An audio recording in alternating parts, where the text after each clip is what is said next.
Hey guys, tonight we begin something a little different. Slower, softer, but still packed with steel, snow, and the scratchy wool tunics of retired Viking warriors. You're standing at the edge of the shore, cold wind pulling at your half-fastened cloak, salt drying in the edges of your beard. There's a dull ache in your right shoulder where that Frankish axe nearly split it back in 885. You haven't raided in years, but the sting of old injuries is an excellent historian. The longship behind you creaks in the tide, moored but restless, like you. You used to wake up to war horns. Now it's the rooster, less dramatic, much louder. So, before you get comfortable, take a moment to like the video and subscribe, but only if you genuinely enjoy what I do here. And if you're still awake, drop your location and local time down below. I always love seeing where and when you're listening from. Now, dim the lights. Maybe turn on a fan for that soft background hum, and let's ease into tonight's journey together. The battle's over. Your blade's been hung over the hearth, and now, you're just a guy with a sore back and too much time on your hands. The days right after your last raid are confusing. You've spent decades living for the next storm, the next coastal monastery, the next moment when you leap from the longship yelling something indecipherable, but deeply insulting in Old Norse. Then, suddenly, no one's shouting. No one's dying. The only blood you see is from accidentally slicing your palm while gutting a fish. You try to help around the village, but everyone looks at you like you might still burn it down out of habit. Children stare like you're part of a saga that came to life. You do your best to appear friendly. You smile more. The results are mixed. Vikings don't really have a friendly face. The first month is all awkward readjustment. You're invited to a feast, and halfway through the first toast, you instinctively grab the table and flip it. Old habits. The goats scatter. Someone cries. You apologize, sort of. You sleep poorly. The silence is too loud. Without the creak of oars or the tension of waiting for battle to begin, your brain starts filling the void with intrusive thoughts, like whether you actually did kill that bishop back in Kent, or if that was someone else. Historians still argue whether most Vikings even retired at all. There's debate about whether the culture encouraged dying in battle as a preferred end, or whether long lives of storytelling and community respect held just as much honor. You're trying to find out firsthand. By day 10, you've carved a full model of your longship out of driftwood and narrated the entire siege of Paris using pieces of dry fish as characters. Your neighbor, Einar, calls you Captain Codbrine. He thinks he's funny. You consider reactivating the axe. And then one morning, the sun is just rising over the water. You're on the shore again. Alone, barefoot, wrapped in a cloak that still smells like old mead. You're just watching the tide pull out. For a second, you feel like maybe you can stay here. Your hands shake less. You don't reach for your sword when someone yells behind you. You even attend a wedding and only mildly threaten the groom. This is what it's like when the ash settles. You help rebuild the dock, plank by plank, with the same hands that once set fire to English fishing villages. You're useful again, but in a different way. The blacksmith asks for help moving timber. The weaver invites you to dinner. Your stories start becoming legend instead of warning signs. And yes, every now and then, you still wake in the middle of the night, convinced that someone's storming the village. You leap up, knock over the fire pot, scare your goat, and wake half the hamlet. You apologize, sort of. Some of your old crewmates didn't make it to retirement. Others took up similar quiet roles. Tanners, shepherds, maybe even merchants. You hear tales about one guy who went to Constantinople and became a guard for an emperor. They say he wore a gold cloak and never stopped carrying his old axe. The Byzantines called them the Varangian Guard. Real fancy, real far from home. But you're still here. Still breathing cold northern air, still grumbling at the frost, still not quite sure what to do when someone offers you peace. One afternoon, a group of children asks you to tell them about your scars. You scare them halfway to Valhalla with a dramatic tale about a werewolf monk who fought with a flaming censer. Completely fabricated, probably, but the kids love it. They run off shrieking with joy. That night you laugh for the first time in weeks. Not the sinister pirate laugh. The real one. It feels strange. Good, you might try it again. As the days stretch, you begin walking more, out into the woods, down the cliffs, past the fjords. There's something about old warriors and walking. Like the silence of nature balances the noise that used to live in your chest. You even start naming trees. Olaf is a crooked birch who reminds you of your old captain, mostly because he smells faintly of wet dog. You're still adjusting, still trying to remember that people don't want to be tackled during greetings. That laughter is not a prelude to bloodshed. That goats don't respond well to being shouted at in battle voice. There's no ceremony for this part. No horn to blow when you transition from the terror of the North to local guy who tells long stories and sometimes forgets his trousers. You just keep waking up, keep making porridge, keep finding moments of meaning in smaller things. You catch yourself humming songs from your ship days while sweeping the path to your home. The rhythm helps.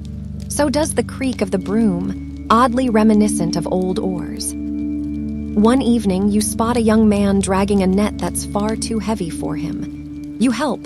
No words, just a nod after. He starts visiting more often, not out of fear, but respect. Somewhere along the way, your war stories become lessons. Your old blades become wall ornaments. You stop reaching for the sky every time thunder rolls. You know now it's just weather, not Thor's opinion. You find comfort in routine. Fishing, carving, complaining about the weather. You find comfort in boredom. Because when the ash settles after the raid, when the fire's gone out and the world forgets your name, it turns out peace doesn't feel empty. It feels earned. You wake early again, not from screams or enemy horns this time, but from a creaky back and a goat nibbling on your toe. Her name's Frades. You named her after your ex. The sun, barely peeking over the trees, casting a golden mist across the pasture. You sit up slowly, brush the straw from your beard, and stretch until something pops in a way that might be normal. Probably. Your joints have the musicality of a half-tuned lyre these days. Outside your hut, the world is still damp and half asleep. But your day, about to start, and it begins, improbably, with farming. Now, no one ever told you that raiding across Europe doesn't prepare you for the quiet horror of carrot maintenance. But here you are, kneeling in mud, wondering whether that green thing is a weed or part of your food supply. Your fingers are calloused from years of wielding weapons. They're not particularly good at the gentler arts. You once snapped a cabbage stem in half because you thought it was looking at you wrong. The cabbages are still bitter about it. There's a kind of dull irony in watching your once-feared hands fumble with soil. But over time, you start to feel a rhythm. Dig, plant, curse, repeat. It's different from battle, but no less exhausting. You just sweat less blood and more, sweat. You remember someone saying that Viking warriors were also farmers in the off-season. Seasonal violence, they called it. Plunder in spring, harvest in fall. Historians now debate whether the average Norseman truly lived this dual life, or if most warriors left the real work to the folks back home. You're living proof of both. You pillaged professionally, and now your biggest enemy is aphids. There's something strangely dignified about growing your own food, even if half of it tastes like dirt and regret. Your onions are stubborn. Your parsnips are plotting something. And your goat, Frades, regularly escapes and eats the crops you're most proud of. You've accepted this dynamic. Every now and then, you hear the young ones talking behind your back. Wasn't he in the siege at Dumbarton Rock? I heard he cut off a man's head and used it as a drinking mug. I saw him talking to a potato yesterday. You let the rumors live. They're more interesting than the truth, that you spend your mornings wrestling with tangled flax and swatting flies off turnips. You've tried wearing your old chainmail while farming, just for the nostalgia. It did not go well. Sunstroke, one broken fence, 3 very frightened chickens. Now it hangs by your bedpost like a war medal, useless but shiny. Your neighbors sometimes bring you things. A jar of honey, a coil of rope, a badly painted rock from someone's child. It's their way of saying, "You haven't burned anything lately. Thanks." You nod and grunt and occasionally say thank you, but it always sounds like a threat. One morning, a girl with tangled braids asks you how to plant barley. You explain, slowly, showing her the motion, the spacing, the depth of the soil. She listens, eyes wide, like you're handing down the secrets of the universe. And maybe, in a small way, you are. You once measured success in loot and legends. Now you count it in root vegetables and unsolicited hugs. You build a scarecrow. You give it your old helmet. It's terrifying. The birds move out of the region entirely. Still, there are moments when you miss it. The rush. The thunder of boots on foreign shores. The panic in the eyes of a Saxon priest. You miss the purpose. The clarity. You knew who you were on the battlefield. Here, among cows and compost, identity feels murkier. But you also remember the cold, the hunger, the endless sailing, the loss. You remember friends who didn't make it back. You remember the stink of wet leather and bad fish, the sting of infected wounds, the hopelessness of getting caught in a fjord storm with nothing but a prayer to Odin and a half-eaten cod. This life is softer, but it's not easier. You still battle, just with different foes. Blight, mildew, weather. You build fences instead of breaking them. You sow seeds instead of fear. One day, your old friend Skull arrives. He's missing 3 teeth and now sells firewood. You embrace in that awkward way men do when they haven't seen each other since someone lost a toe. He laughs at your tiny barn and your crooked rows of carrots. Then you challenge him to a plowing contest. Neither of you wins. The ox dies of boredom halfway through. That night, you sit beside the fire, sharing stories. You drink ale and reminisce about the glory days. But the firelight reveals something more honest in both your faces. Relief. Relief that you're still alive, still warm, still full of stew, and no longer sleeping in enemy ditches. Skull tells you he misses the adrenaline, but not the noise. You nod. The silence has grown on you. It has texture now, like fur or thick fog. You start to find pride in your crops. You name your potatoes after fallen comrades. Bjorn is lumpy but dependable. Astrid is surprisingly spicy. Eric is missing, probably eaten by Frades. Eventually, the younger villagers stop flinching when you enter the hall. They invite you to festivals. You bring pickled beets. They pretend to like them. One boy, no older than 10, tells you he wants to be a farmer and a warrior. You ruffle his hair and tell him, "Start with the turnips. They don't scream." The seasons shift. You learn to read the sky, the soil, the subtle groans of your aging knees. You wake up before dawn, not because you fear attack, but because the dew on the leaves looks like stars, and you want to see them before the sun burns them away. You realize at some point that you're not pretending anymore. You're not a warrior playing farmer. You're just a man with a field, and that's enough. You still keep your axe, of course, rusted, dull, leaning against the door just in case. But most days, you only use it to chop firewood. You're lying on your back in a hayloft, arms behind your head, listening to the slow drip of rain hitting the barn roof like the fading echo of distant drums. It's soothing, almost too soothing. You used to sleep with one eye open and one hand on a blade. Now, your biggest threat is the occasional splinter. It's been nearly a year since your last skirmish, and life has become a series of small rituals. Feed the goat. Check the traps. Try not to yell at clouds. Repeat. But routine is tricky. It comforts, then dulls. Then, if you're not careful, it starts to itch. Which is probably why you've started carving things. You don't remember why you picked up the knife that first afternoon. Maybe you were bored. Maybe you missed the weight of a weapon. Maybe you just wanted to make something that didn't involve blood or weevils. Either way, you found a knotty bit of driftwood near the shore, and by sundown, it looked vaguely like a dragon having an identity crisis. It wasn't good, but it was yours. Now your hut is slowly filling with small wooden figures. Some are fearsome beasts with crooked teeth and wild, swirling manes. Others are confused-looking goats, possibly inspired by Frady's expressive, judgmental eyes. You've made one particularly impressive walrus that everyone mistakes for a seal with a drinking problem. There's something calming about the rhythm. Scrape, turn, slice, smooth, like oar strokes but quieter. Less sea spray, fewer screams. You begin leaving the carvings around the village, on fence posts, at doorways. One even ends up on the altar in the temple, though you're still not sure who put it there, or whether it's facing the right way. You tell the priest it represents the eternal struggle between fear and potatoes. He nods solemnly, doesn't ask questions. Carving leads to whittling, whittling leads to shaping, and before long you're being asked to help decorate things, tables, bowls, the handles of knives. One woman asks for a cradle shaped like a ship. You deliver it 4 days later, and her baby promptly vomits into the prow. You take it as a compliment.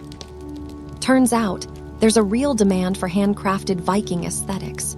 Who knew? Historians often debate whether Viking warriors actually participated in craftwork, or if those roles were left to artisans. You think that's a silly debate. You've seen enough bored warriors turn bones into dice and antlers into combs while waiting out winter.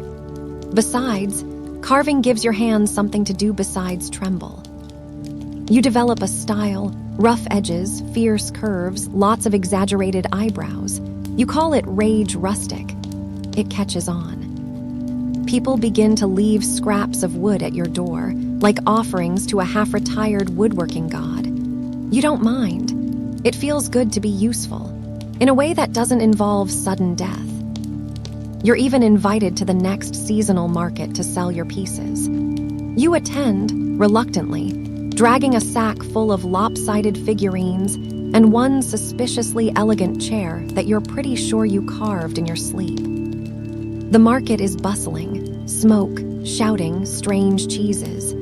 You find yourself overwhelmed by the noise at first. Flashbacks try to sneak in. For a moment, your brain prepares for combat. But then someone offers you a hot drink and compliments your depiction of a mythological squirrel. You manage a smile, a real one, no bloodlust, just gratitude. Children swarm your booth. One insists on buying a crooked little dog you made from driftwood. You tell him it's actually Odin's horse, Sleipnir. He frowns and asks where the other 6 legs are. You tell him they're invisible. He nods with wide-eyed respect and runs off to tell everyone. Your old friend Skull shows up again, this time with his beard braided into the shape of a trout. He's selling buckets. You trade him a carved serpent bowl for one of them. Later, you fill it with turnips and feel oddly proud. You overhear a merchant say, "He used to break necks, now he sells napkin rings." You laugh because it's true. Back at home, your tools have become almost sacred. You sharpen them with the same care you once gave to your sword. They're lighter, quieter, and far more satisfying. They don't draw blood except when they do, and they don't demand loyalty oaths. You create a wooden calendar. Mark the seasons with little icons. A fish for spring, a flame for summer, a leaf for fall, a snowflake for winter. You give it to the village elder who mistakes it for a very elaborate cheese board. You let her keep believing that. One morning, a boy approaches you with a broken flute and asks if you can fix it. You try. The result sounds like a goose mid-crisis, but he loves it, calls it the Screamer. You become a local legend in children's games. There's even a tag game now called Don't Wake the Carver. You carve a small figure of your younger self. Fierce, muscular, scarred. You place it beside a new figure, old, bent, but still holding a blade. Not to use, just to remember.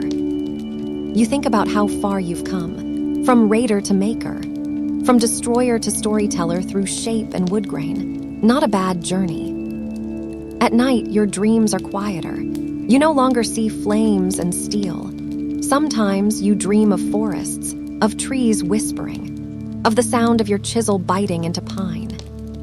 There's a girl in the village who asks to apprentice with you. She's clever, quick, terrible at goats. You teach her how to find the grain, how to listen to the wood. She carves a turtle with a warrior's helmet. You weep, silently. Behind a barrel, she never mentions it. You realize over time that this is legacy. Not the songs or the battles or the names screamed into enemy skies, but the little things. The things people hold in their hands and say, This was made by someone who knew. So when you sit at your bench, carving by lantern light with rain tapping at the roof, you feel something settle in your bones. Not pride, not peace, something gentler, like purpose. You spend the morning staring at a fish. Not just any fish, a dried cod, stiff as a board and twice as judgmental. You dehung it from the rafters last month after it failed to impress anyone as dinner. Now it dangles like a salty ghost, watching your every move. You wave at it. It doesn't wave back.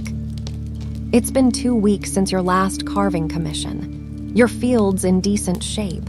Frades has stopped escaping for now. And for the first time in months, you've run out of excuses to stay busy. So you do what any self-respecting former Viking does. You go fishing. You used to hate fishing, sitting still in a boat pretending you weren't freezing. At sea, it was a chore, a filler between plundering and vomiting. But here, inland, where the river murmurs instead of roars, it starts to feel different. You pack a small lunch, your old cloak, and a carved lure shaped like a smug herring. The walk to the river is slow. Your knees crack in protest. You talk to them like old crewmates. They do not respond. The river greets you with mist and birdsong. You find your usual rock and settle in, casting the line with a flick that's more muscle memory than technique. And you wait. And wait. This, it turns out, is the real reason old warriors fish. It's the one socially acceptable activity where staring into space for 3 hours is considered productive. A soft breeze ruffles the surface of the water. You spot a heron, poised like a statue, and nod at it. Mutual respect between apex predators, sort of. You think about the rivers you crossed during raids, wide, brown veins of foreign land filled with unknowns. This one is narrow, familiar. You know its bends, its moods, the way the minnows dart when something's coming. It's nice, this predictability. Predictability used to mean boredom. Now it means safety. You finally catch something. It's not impressive, a grumpy perch with a death wish, but it's enough. You whisper a small thanks before you let it go. You're not hungry, you're just there. Historians often debate how Norse warriors adjusted to post-combat life, especially those who returned to small, quiet places after years of violence. Some say the psychological toll was immense. Others suggest that Norse culture, steeped in cyclical views of life, honor, and nature, provided a built-in sense of closure. You're not sure which side is right. Maybe both, maybe neither. You just know that sitting by a river helps you feel human again. You bring home an empty bucket and a full mind. Later, a neighbor asks if you'll come help mend a roof. You agree, not because you're good at roofs, you're terrible at heights and worse with hammers, but because it feels good to be needed. The roof repair becomes a community event. Too many hands, too much shouting, just enough beer. At one point, someone falls off and lands in a haystack. Everyone applauds. No one is seriously injured, which counts as a miracle. You end up carving a small shingle into the shape of a raven and nail it to the roof beam. No one notices for a week. Then someone thinks it's an omen and insists it be blessed. The priest rolls his eyes but sprinkles it with ale anyway. That's close enough to holy water around here. As the seasons shift again, you begin to explore further from the village. Not far, just the woods beyond the ridge or the small hills where you can see the sea on a clear day. You're not looking for anything. You're just walking. You find an old battlefield once, or maybe just the remains of one. Bits of broken spearheads, a ring of stones, bones too old to scream. You sit there for a while, silent. You whisper a few names, some you haven't spoken aloud in years, some you barely remember. Then you bury the bone and leave behind one of your carvings, a bear with a crooked grin. It's not a grave marker, it's a reminder. You don't speak of it when you return. There's a boy in the village who starts following you. Quietly at first, like you won't notice a shadow with a slingshot and bad posture. Eventually, he just walks beside you. You ask his name. He says, "Bo." You grunt. That's the whole conversation. Over time, you teach him things without realizing it. How to spot bad weather by the way leaves twist. How to tie a knot that won't betray you in a storm. How to sit still long enough that a fox forgets you're there. He asks one day if you ever miss it, the fighting, the raiding, the fire. You tell him yes. Then you tell him you don't regret leaving it behind. He nods, not really understanding, but wanting to. You carve him a little fox. He paints it red and gives it a cape. You don't say it aloud, but it becomes your favorite carving.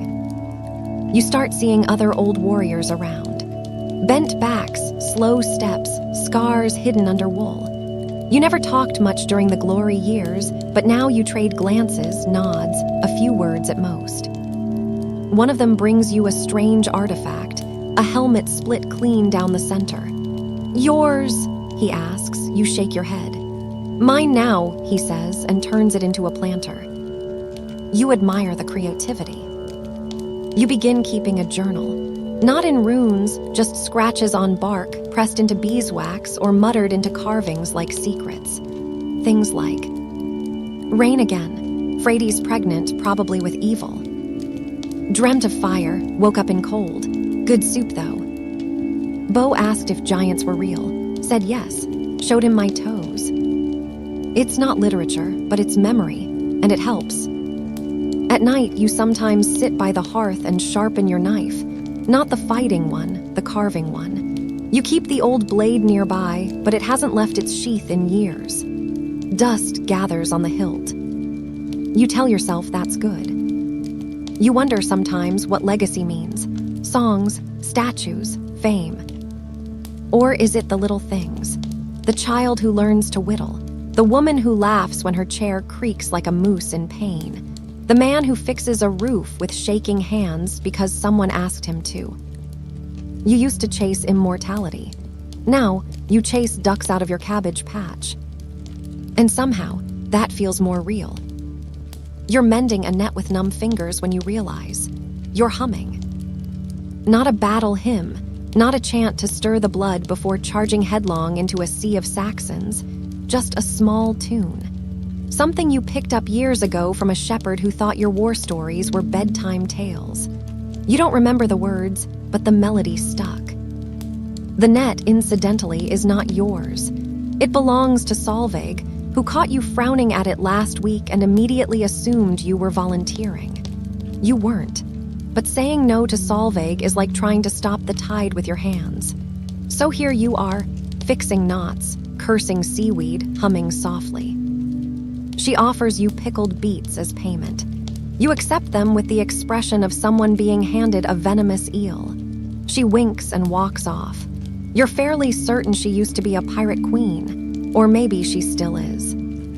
This is what your days look like now.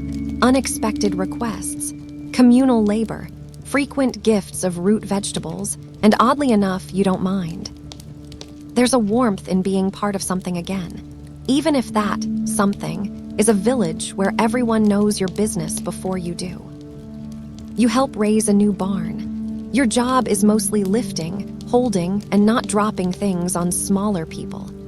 A child ties a flower crown to your helmet. You leave it there. You get more compliments that day than you ever did in armor.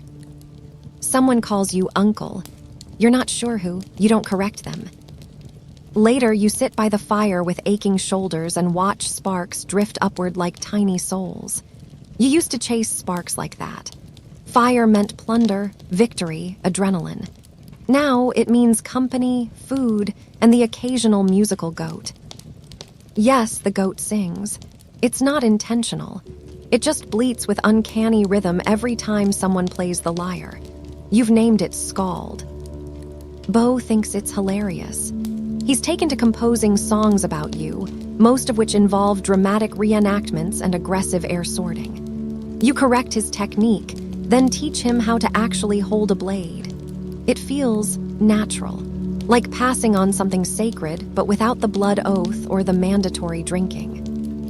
You also teach him how to fall safely. Tuck and roll, you say. He tucks. He rolls. He lands in a chicken coop. The chickens are not amused. You laugh so hard, you pull something in your side. Historians argue whether Viking warriors formally trained the next generation after retiring, or if the knowledge simply diffused naturally through community rituals and storytelling. Based on your experience, it's both. Some things must be taught, others just rub off on people, like soot or goat smell. Speaking of which, your house now permanently smells like smoked fish and wool. You stop noticing. Visitors do not. You try your hand at something new, brewing. It starts as an accident, old fruit, forgotten in a jar. Then someone drinks it and calls it bold. You call it a mistake, but it's a popular mistake, so you try again, with honey this time. The results are enthusiastic. You accidentally invent a potent mead that causes the local blacksmith to serenade his anvil for 3 hours. He names the brew after you. Odin S. Elbow. You are flattered and concerned. You consider opening a tavern. Then you remember that taverns involve people. Lots of them. Loud ones. Instead, you just leave a jug out by the fire pit. People pour, drink, leave stories in exchange. It becomes a tradition. A kind of quiet confession booth, boozy, wooden, oddly therapeutic. Someone starts carving symbols into the logs around your fire. You don't stop them. It turns into a communal totem. People come to sit beside it during hard times, or to celebrate, or just to feel close to something ancient that isn't terrifying. One night, an old friend visits, Rurik from your second raid. You didn't even know he was still alive. He's shorter now, rounder, but his eyes are sharp as ever. You share silence for a while, then stories, then badly tuned songs. He tells you he runs a school for orphans in a hall built from the ribs of a shipwreck. You blink. You, teaching children. He shrugs. I scare them into good behavior. You nod. Effective. He asks if you'll visit. You say yes, you mean it. You go a week later. The hall smells like seawater and ash. The children are loud, chaotic, and utterly enchanted by your missing finger and tales of combat geese. You teach them how to hold a shield, how to respect it, how to never, ever use it to sled downstairs. They immediately sled down the stairs. You return home with a basket of bread, a crude drawing of yourself fighting a dragon, and a sense of something you didn't expect. Legacy. You're not building monuments, but you're building people. You repair a loom. You milk a goat. You negotiate a minor land dispute using only grunts and eyebrow movements. You write a letter to someone you haven't seen in decades, just to say you're still breathing. You plant a tree. It's tiny, crooked, and determined. You name it after your worst enemy, because you want it to thrive. At night, you dream less of war and more of weather, of winds whispering through trees, of rain drumming on thatch, and once, just once, of a ship cutting through fog, but not heading toward battle, heading home. You wake up before dawn to the sound of a rooster trying to win a shouting match with the wind. It's losing, badly. Still, you rise, because you've become one of those people now, early risers who grumble about dew and quietly inspect their joints like creaky old wagons. The kind of person who sighs loudly when sitting down, then sighs again just because. This morning is different, though. Today, you're going on a journey. Not a raid, not a conquest, just a visit to the annual thing. The regional gathering where disputes are aired, goods are traded, and someone always ends up arguing over sheep. Bo joins you, of course. He insists on packing the essentials: dried meat, his fox carving, and a rock he swears is magical. You don't argue. You've believed stranger things. The walk is long but peaceful. The path winds through misty fields and sleepy woods. You pass other travelers. Some nod in recognition.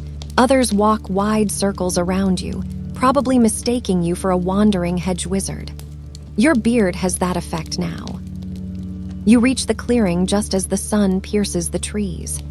The thing is already bustling, tents sprouting like mushrooms, fires crackling, dogs barking, children darting through legs like hyper squirrels.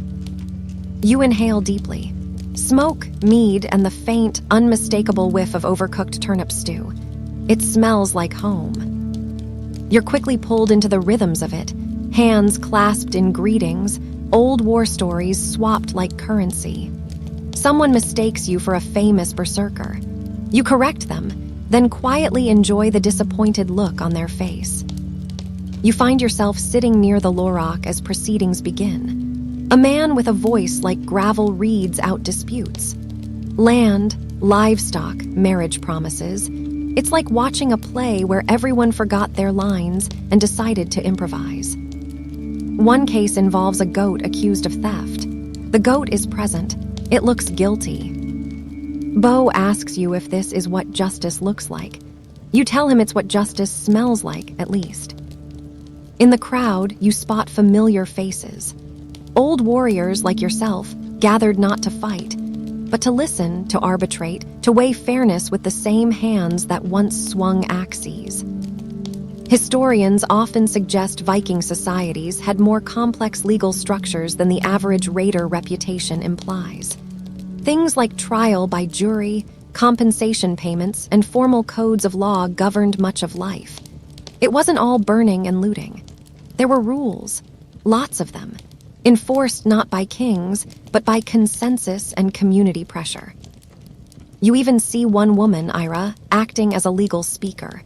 Back in the day, she once threw a spear through a moving cart.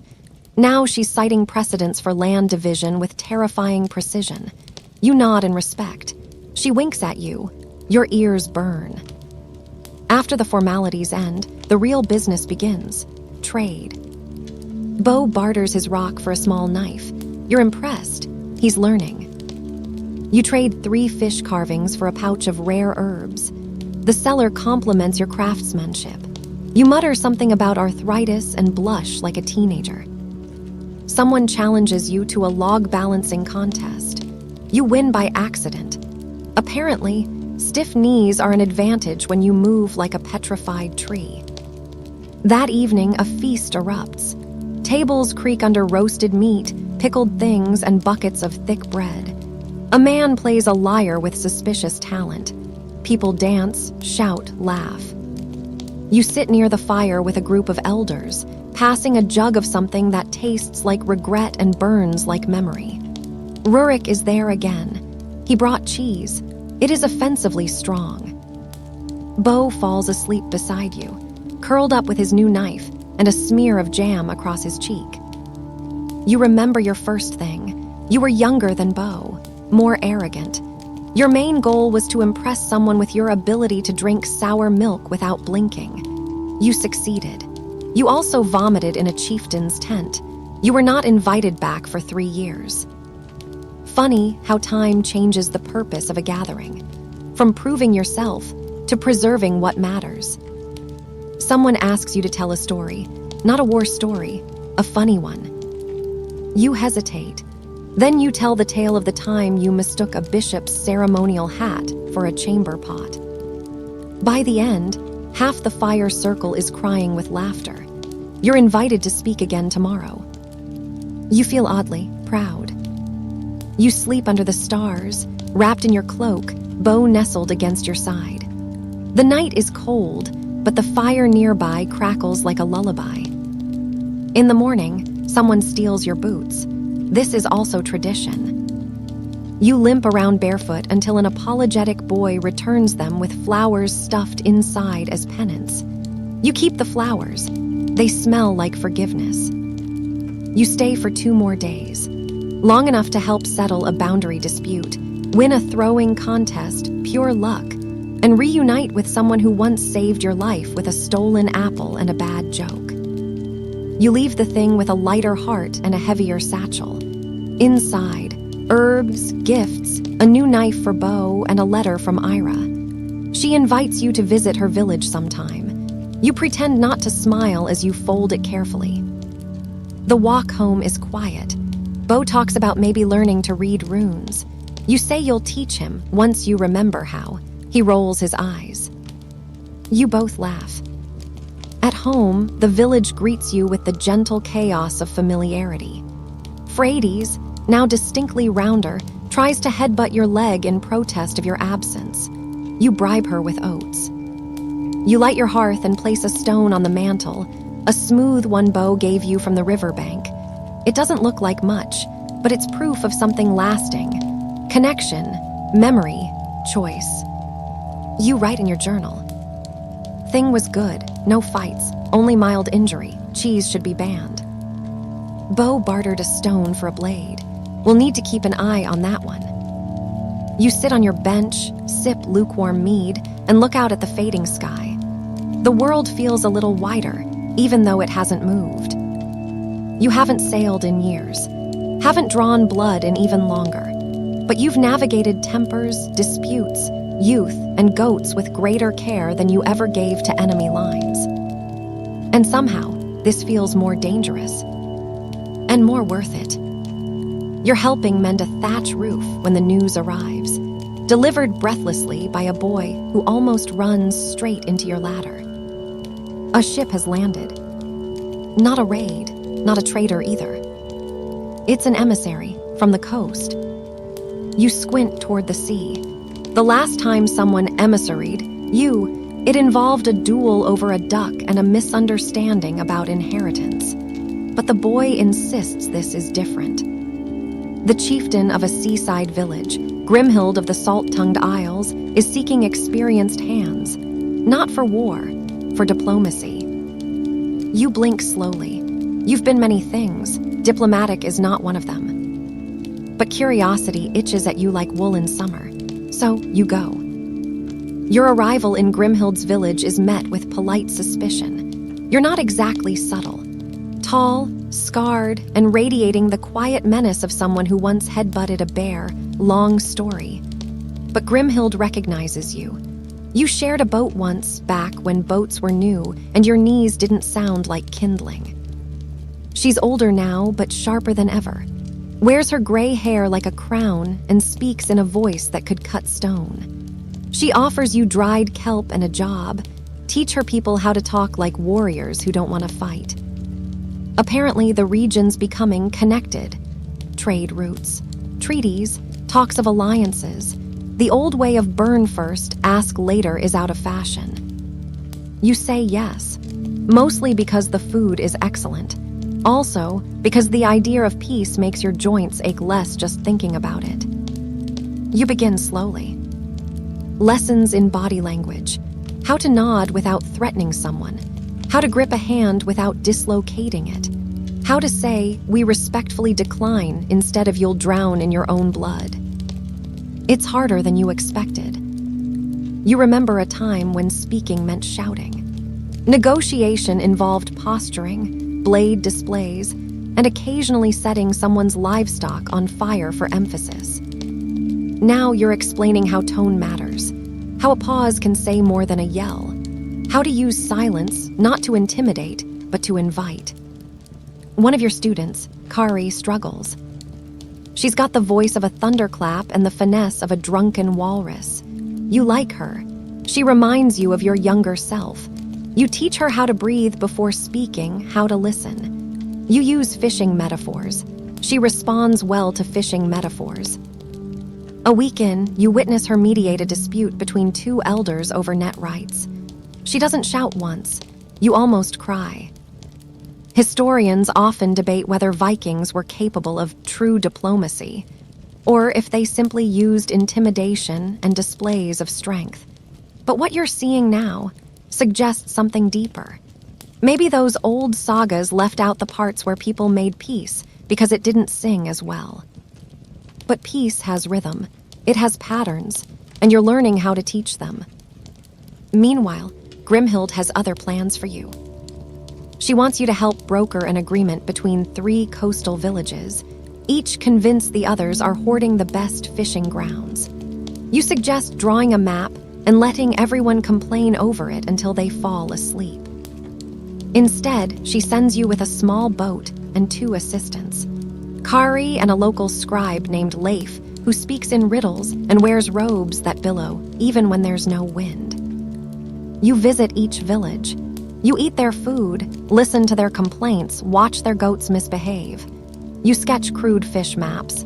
You mediate through shared stories, your stories. You tell them about a time you fought over a patch of forest that no one ended up using because it was full of bees. You make it funny. They laugh. Then they talk. It works. Not perfectly. There's grumbling. There's a small fistfight between 2 goats, but an agreement is signed. Fish are shared. Songs are exchanged. A small girl gives you a necklace made of shells. You wear it. You return to Grimhild's village triumphant. She raises an eyebrow and mutters something about not expecting miracles from walking thunderclouds. You take it as a compliment. Back home, the village welcomes you with flatbread and fermented berries. Bo tries on your shell necklace and declares himself chief of the moon crabs. You bow formally. He giggles. You resume your daily rhythms, splitting wood, brewing mistakes, avoiding Frades' temper tantrums. But something has shifted. People start coming to you with more than chores. They come with questions, with disputes, with worries about crops and weather and why Torbjorn's new fence is 3 fingers too far into Liv's grazing line. You don't become a chieftain, but you become something adjacent. A village uncle, a keeper of quiet solutions. You start carving again, not just animals now, but runes, messages, sayings you've collected along the way. Your favorite one reads, "Shout less, stew longer, choose words like arrows." Bo asks what it means. You tell him it's about soup. He doesn't believe you. One morning, a trader from the east visits. He carries silk, spices, and strange instruments. He also carries tales of other old warriors like you, settling down, teaching, building peace with people who once would have been enemies. You wonder about that. Maybe it wasn't just you. Maybe the whole tide is turning. Once, you would have fought the change with every fiber. Now, you help steer it. You write another letter, this one to Rurik, telling him to send one of his orphans your way. You'll teach them the art of not starting a fight. Maybe 2 or 3 goats will help. Frades bleats like a thunderclap, as if summoned. You pat her head and sigh. Diplomacy has its costs. You're napping. Or at least pretending to nap, which is almost as good. Bo is nearby, trying to stack pebbles on your chest. You allow this, partly because it entertains him, and partly because your body currently feels like it was assembled from wet driftwood. The sun is warm. The breeze hums through the reeds. Peace, however fragile, has settled like dust on the village. So naturally, someone screams. You sit up, pebbles cascading like confused raindrops. Bo scurries behind you. It's not fear. He just wants a better view. The shouting comes from the riverbank. You trudge over and find a crowd gathered around a young man who appears to have caught something in his net. It's not a fish or a log, it's metal. A chain, a hook, and after some frantic digging, part of a ship. Not a Viking ship, something older, broader, Roman perhaps, or Frankish, rusted into the mud like a drunk uncle who passed out in a field and refused to move for 3 centuries. The elders mutter about curses. One woman insists it's a sea demon trap. Bo asks if he can keep a piece for his collection. You tell him only if it doesn't bite back. The discovery draws more attention than your last solstice festival. People argue over its origins, its ownership, its ominous placement near the eel pond. You suggest calm. You are ignored. Eventually, the chieftain decides to invite a learned man from the nearest monastery. A monk named Father Athelric, known for his knowledge of ancient artifacts and unfortunate sandals. When he arrives, it's clear he's never met a Viking village that didn't try to set something on fire. He eyes your people like they might turn into bears. But to his credit, he stays. And more importantly, he talks. You learn things. The buried wreck dates back centuries, possibly a Roman scout ship used for river travel and supply. Father Athelric even finds remnants of wax tablets and a helmet crest shaped like a leafy spoon, or maybe an eagle. Historians still argue whether certain Roman emblems were symbolic, ornamental, or just badly drawn birds. You watch as the monk takes rubbings, notes sketches, and occasionally panics when Bo sneaks up behind him with a frog. Despite his nerves, Athelric treats the wreck with care and reverence. You find yourself interested.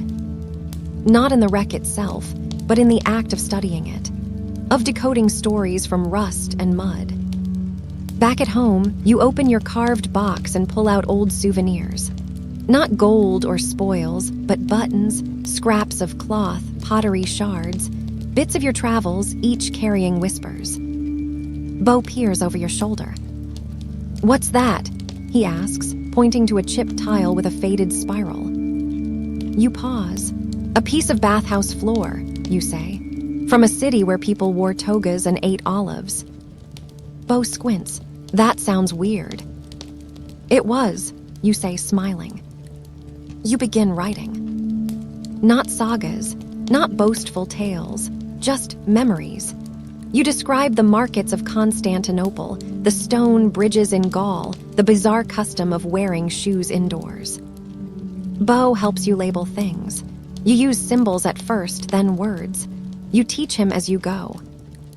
And slowly, your home begins to change. What was once a quiet space of recovery becomes a small museum of recollection. Visitors stop by to see the Roman chain, to listen to your stories, to ask questions. You don't mind, not anymore. One day, Athelric returns bringing books. Real parchment, not just scratched bark. He shows you how to read Latin. It's maddening, delightful, infuriating. You learn just enough to impress Bo and irritate Rurik, who claims it's a dead language and should stay buried. But the world is waking up again. Scholars, envoys, scribes, they pass through the village more often now. The old raid routes are now curiosity trails. Places once stormed with swords are now studied with ink and magnifying lenses. You meet a young woman named Anya, a scribe from across the sea.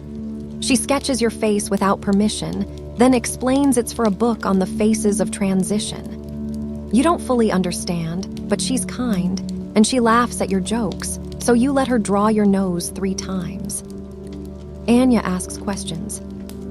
Not just about raids or weapons, but about feelings. About why you left raiding, what peace feels like, what fear feels like when you're not wielding an axe. You tell her about Frades' hoof to your shin. She writes that down. She's working on a scroll about the psychology of retired warriors. Or as she puts it, how to stop swinging and start sleeping again. You like that. Historians will likely argue whether Viking warriors truly had the capacity for reflective study, or if these late-life roles were simply placeholders between violence and death. But sitting here, helping Anya sketch a broken amphora while Bo narrates wildly inaccurate facts, it feels like something more. You even teach a small class one afternoon, under a tree, surrounded by curious eyes. You show them how to identify foreign metals, how to recognize ship styles, how to determine whether a coin was meant for trade or ceremony. Someone asks, if you were ever afraid during a raid.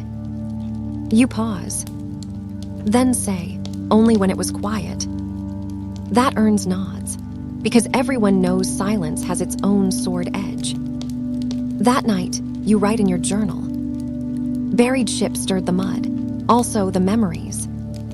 Bo asked if Romans had goats. We'll research. You add, new chapter begins, one with ink, not blood.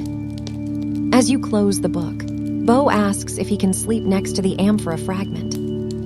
You say yes, but only if he brushes his teeth with actual mint leaves this time. He groans, you smirk. The days grow cooler. Leaves crisp into amber and flame. You feel the seasons shifting inside your bones. But your mind is sharper than it's been in years.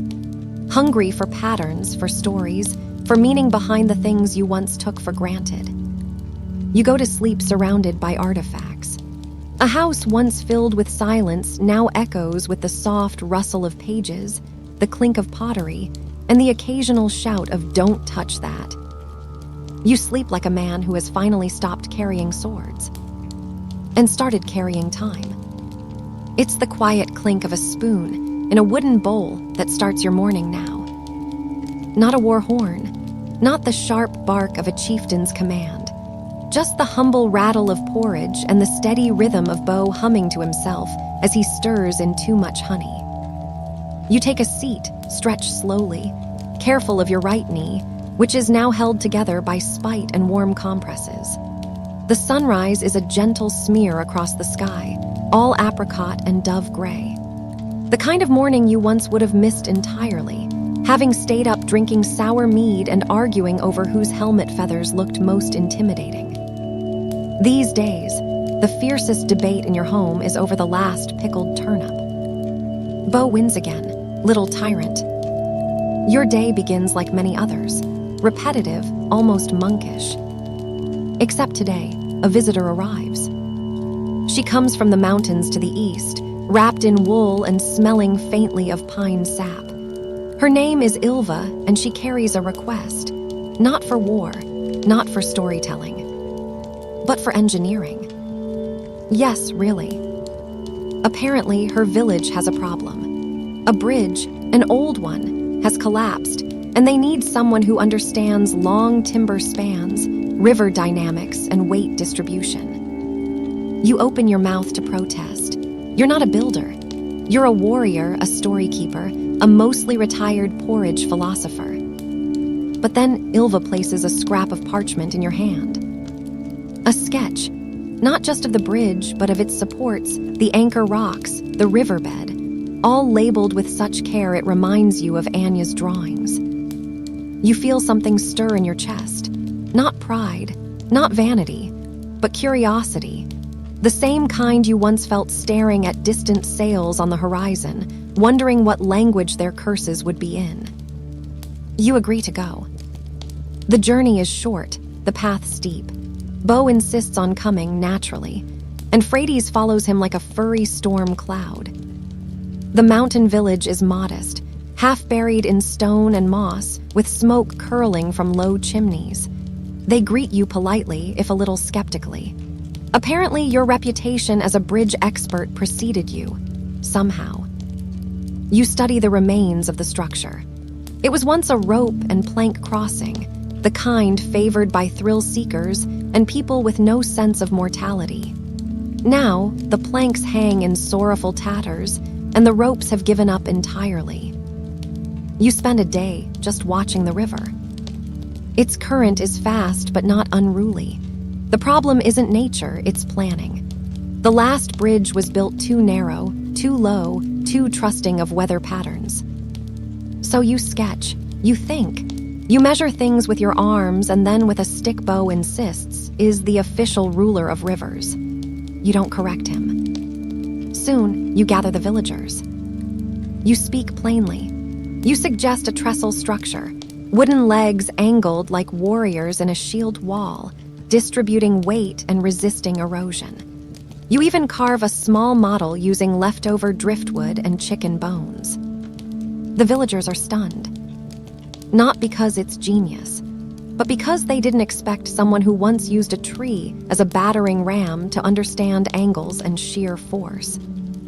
Truth is, Viking ships taught you more than raiding ever did. You explain that the same logic used to keep a longboat afloat in stormy seas applies to bridges. Load balance, flexibility, anchor points. It's all the same dance, just slower and without the blood. Construction begins. You become part of something steady, deliberate. You teach hammer techniques that won't shatter old wood. You show them how to braid rope using goat hair. Frades donates reluctantly. You discover that you actually enjoy this sort of work. There's something deeply satisfying about building instead of breaking. About watching planks meet at precise angles. About seeing something rise from nothing, not for glory, but for need. Bo declares himself assistant bridge master and carves his name into the main support beam. You leave it. Ylva turns out to be not just a messenger, but an accomplished carpenter. She teaches you a trick for measuring river depth using a gourd and a bit of string. You counter by showing her how to anchor beams with rocks rather than nails in soft earth.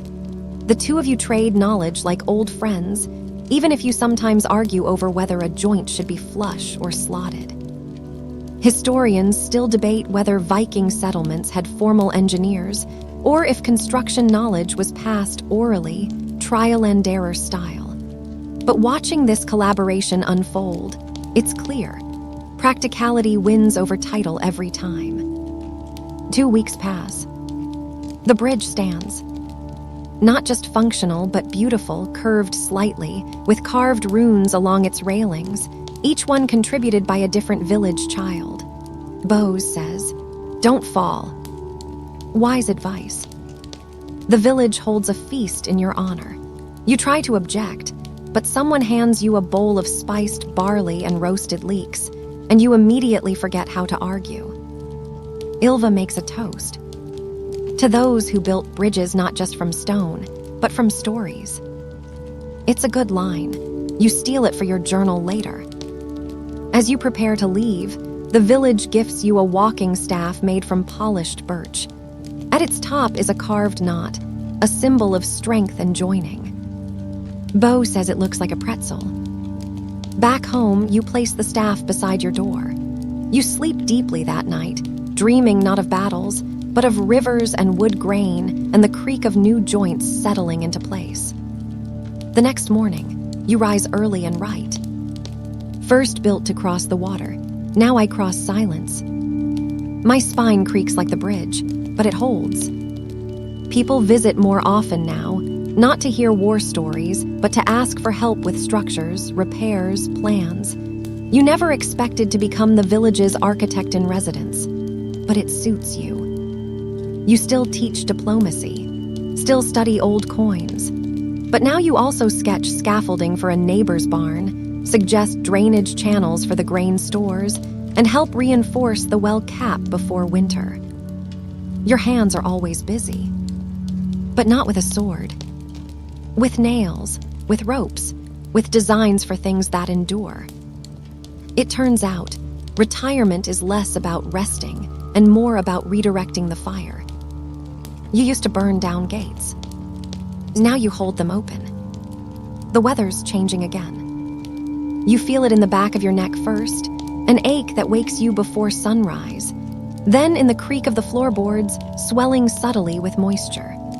Frades starts pacing more, her paws click-clacking on the wood like a metronome for approaching storms. Autumn is gathering its strength, and winter, real winter, is knocking around in the hills beyond.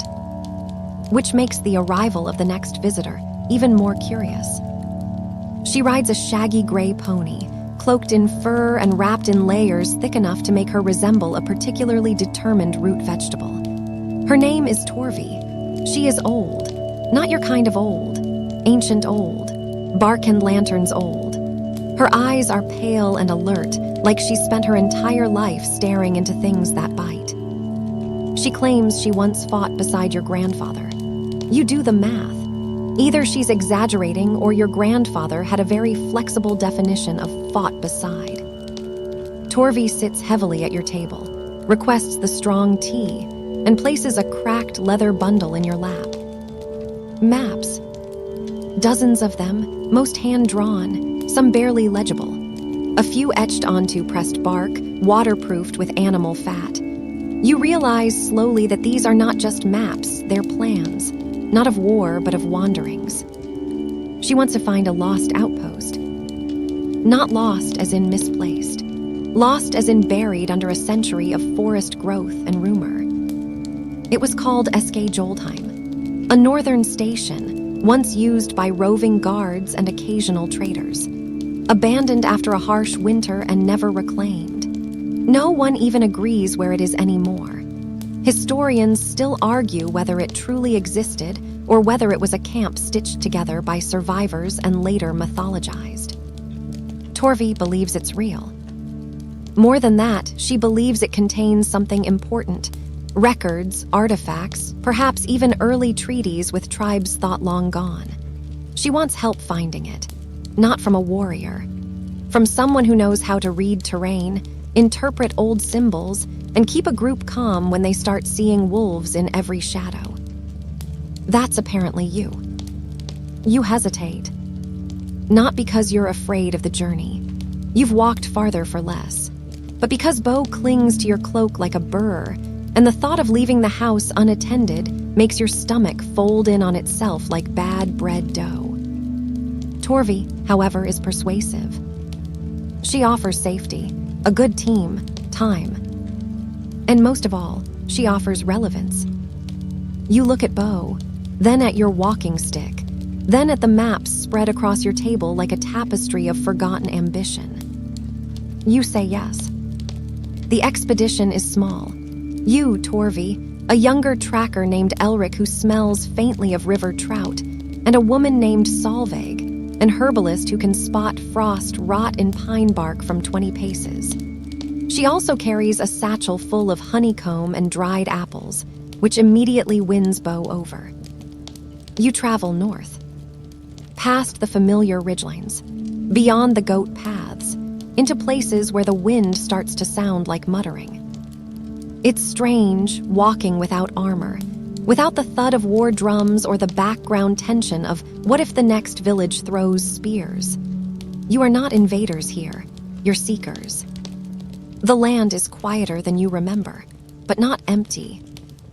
You pass trees carved with old runes, warnings or welcomes, depending on how the moss grows. You cross a bridge that wasn't there last year.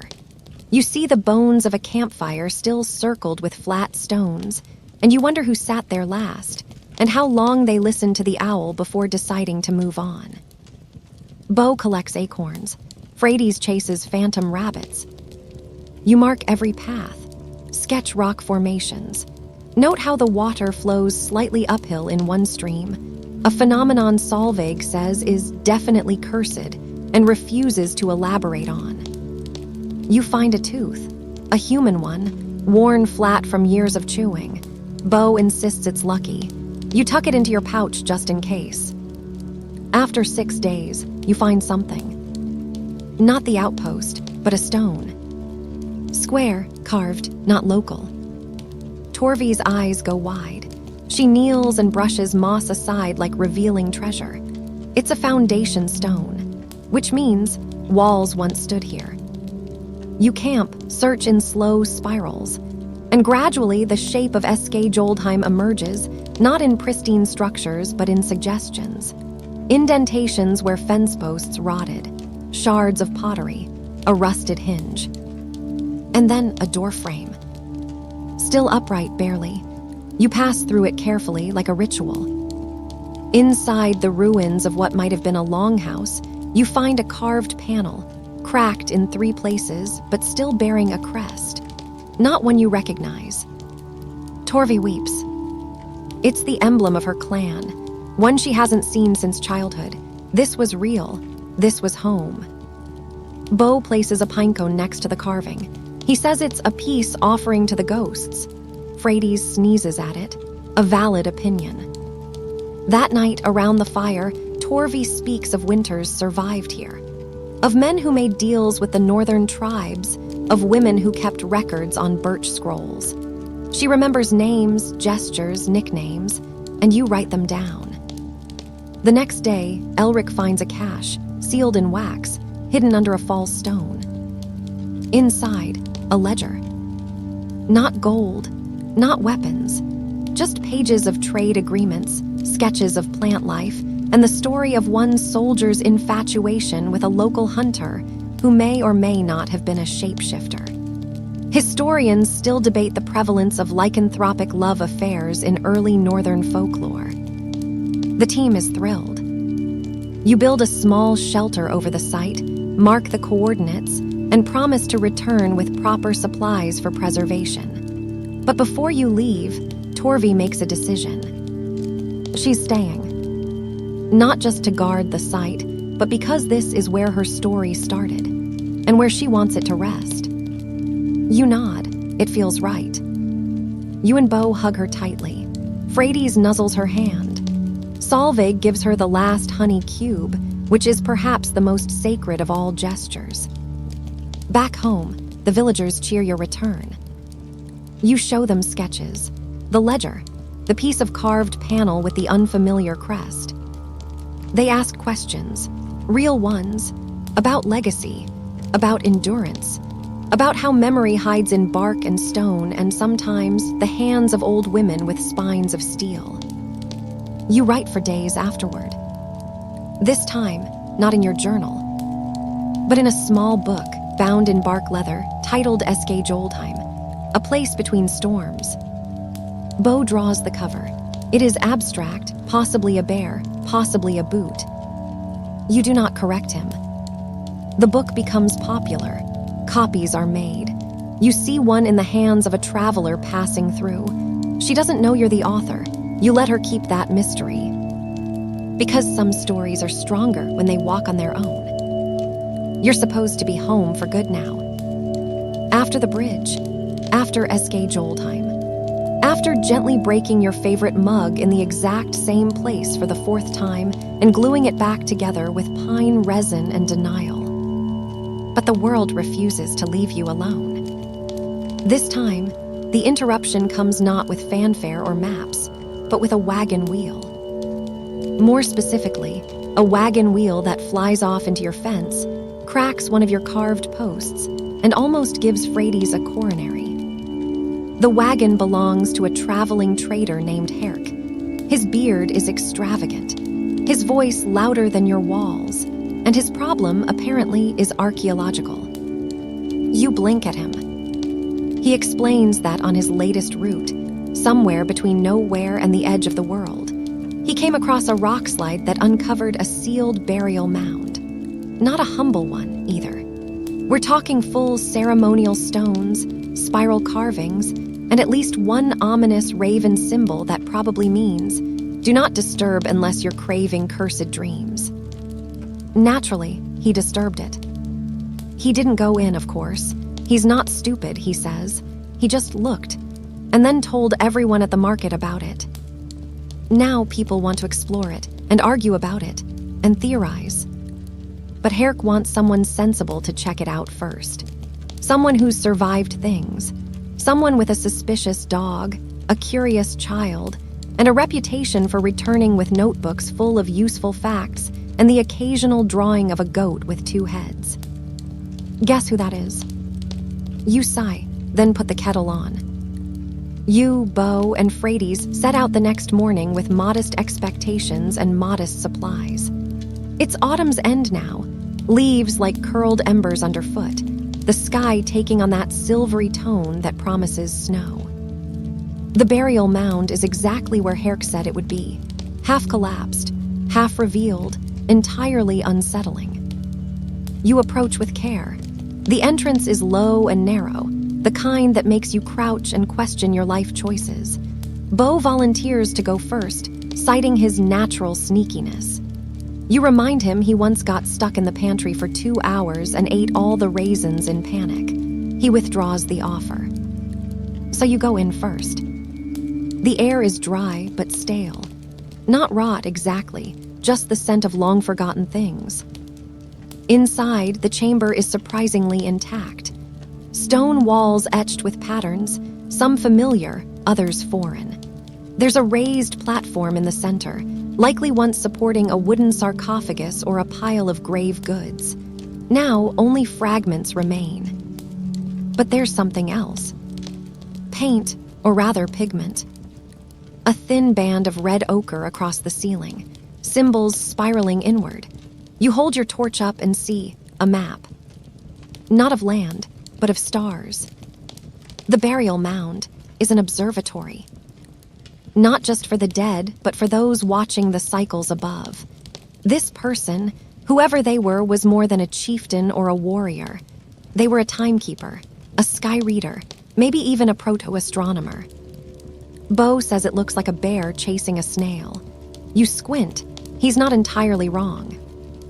You spend the day mapping the patterns, noting their angles, tracking where they align with the chamber's entrance. You realize, during the solstice, the sunlight would strike directly across the center beam, illuminating a particular rune. It's a calendar of sorts, one based on shadows and light. Historians still argue whether Norse burial sites included astronomical alignments intentionally or coincidentally. But you stand here now, watching the beam of afternoon sun slowly touch the center rune, and decide, this was no accident. You return with sketches and ideas. The local scholar, a young woman named Brynja who smells of ink and anxiety, nearly faints when you show her the spiral diagram. She's read about these, but no one has ever seen one so intact. Together you catalog it, not as treasure, but as a story, a belief in time, a reverence for cycles, an acknowledgement that even in death one might look upward, still searching. Bo paints his version of the chamber on a slab of bark. His bear is now definitely chasing a wheel of cheese. You keep that version on your wall. The news spreads, not because you broadcast it, but because people listen. They start bringing you things. A carved bead someone found in their well. A strange stone pulled from a collapsed field house. A bone flute discovered in the rafters of an old granary. Suddenly, your home is a museum. Not in the marble column sense, but in the sense that your windowsills are full of objects that hum with stories. That your porch is cluttered with artifacts soaking in vinegar or sunlight. That people knock on your door not for food or coin, but for context. You become something new. Not just a survivor or a storyteller or a semi-retired bridge genius. You become a cultural custodian. Bo helps. He organizes objects by shape, by feel, by whether or not they could be used as monster bait. Frades contributes by lying on the more interesting ones. You start labeling things with hand-cut wooden tags. You invent a system that makes sense only to you and Bo, which is arguably how most great museum systems begin. Your neighbors take interest. Children come by to see the cheese-chasing bear star map. Elders stop in to hold a bead and remember a time when it hung from their grandmother's neck. Young scholars bring you clay tablets to decipher, asking if the symbols match what you found in Eskage Oldheim. Sometimes they do. Sometimes they don't. But every object gives you a piece of the past. And through that, a way to imagine the future. There's something powerful in holding a comb that outlived its owner, in reading a scratched rune that says, "Fear not the wind," in realizing that someone, centuries ago, buried a drinking horn with a painted joke on it. Bo translates it as better out than in. Historians neither confirm nor deny. You find peace in this work. It doesn't demand your knees. It doesn't send you into storms. But it keeps you alert, curious, and full of gentle wonder. You start writing a new journal. This one is not for you. It's for whoever comes after. Because someone will. Someday, a child will pick up your staff, or your map, or even Bo's lopsided bear drawing, and they'll ask, "Who was this?" And maybe, just maybe, someone will know enough to say, "That was the old warrior who turned their battles into bridges, who turned relics into stories, who watched the stars through a tomb and saw not endings, but beginnings. The first time they offer you coin for your opinion, you nearly choke on your tea. It's not that your insights aren't worth something. You've mapped lands, survived sieges, and deciphered a star calendar in a dead chieftain's grave. It's just that no one has ever tried to pay you for it so bluntly before. The offer comes from a group of merchants, Silk Road types, looking to secure a northern warehouse route through a patch of land with a troublesome reputation. Apparently, a mound on the property has discouraged would-be buyers. Ghost stories, they say, vanishing livestock. A shepherd who walked in humming and walked out silent, staring at clouds like they were instructions. You agree to look. Not because you believe in curses, but because you know the shape of grief when it sours into folklore. The land is beautiful, sparse, but wide. The kind of terrain that makes you think of long migrations and hidden bones. The mound sits at the top of a rise, surrounded by scattered stones that don't look placed but definitely feel intentional. The air around it carries a peculiar chill, even in early spring. Bo suggests it could be haunted by someone who died in the middle of a joke. Frades just growls low and circles the area 3 times before flopping down like she's claiming it. You inspect the mound and quickly notice something off. The soil around the perimeter has been disturbed recently. Someone's been digging. Not deeply, not professionally.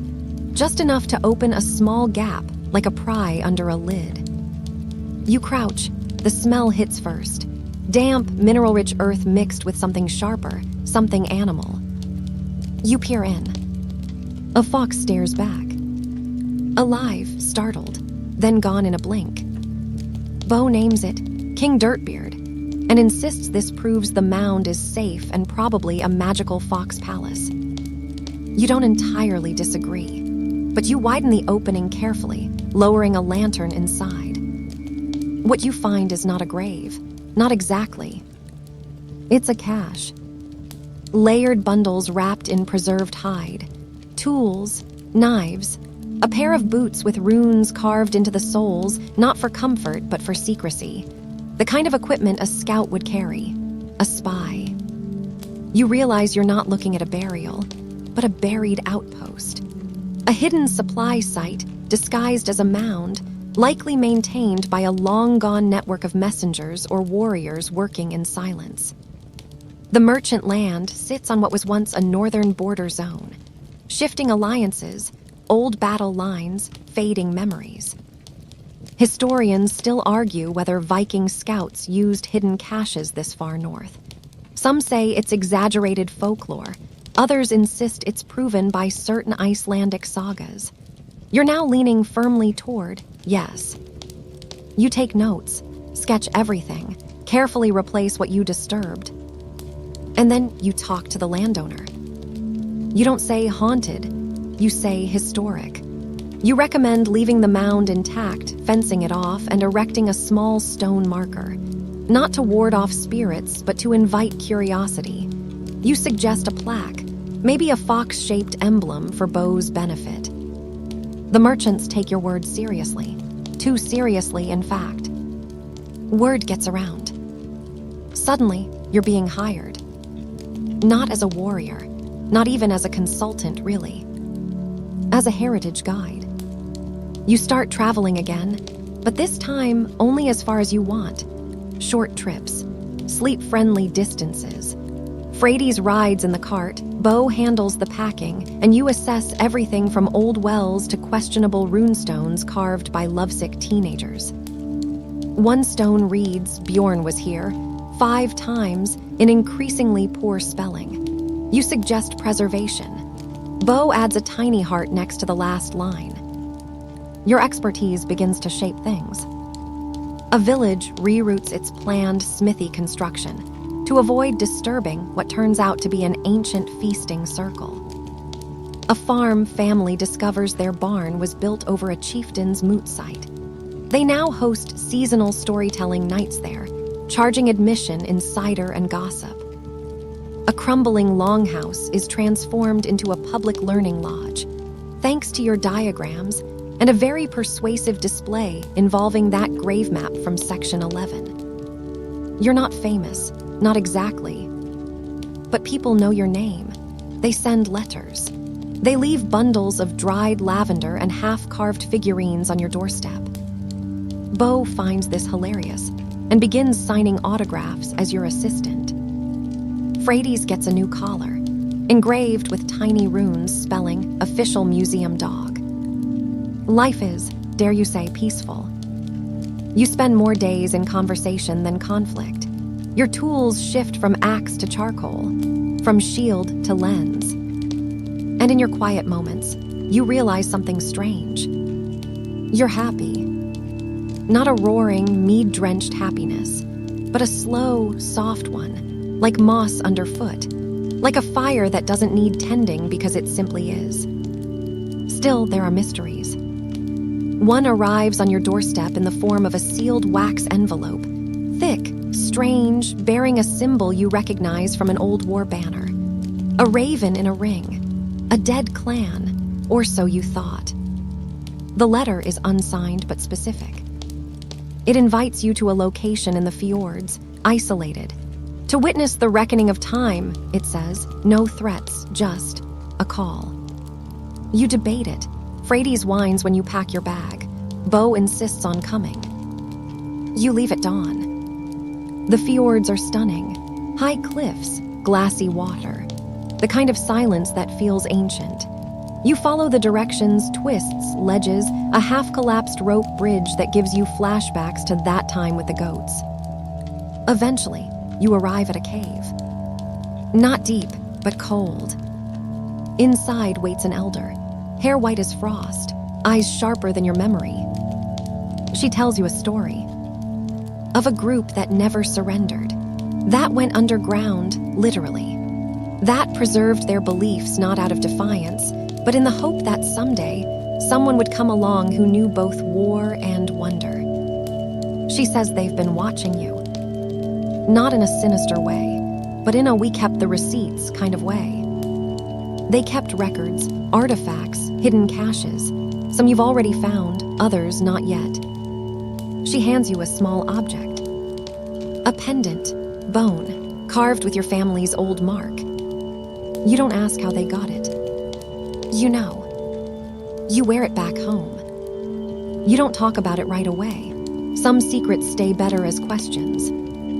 But you start noticing small things. People who nod, just a little too knowingly.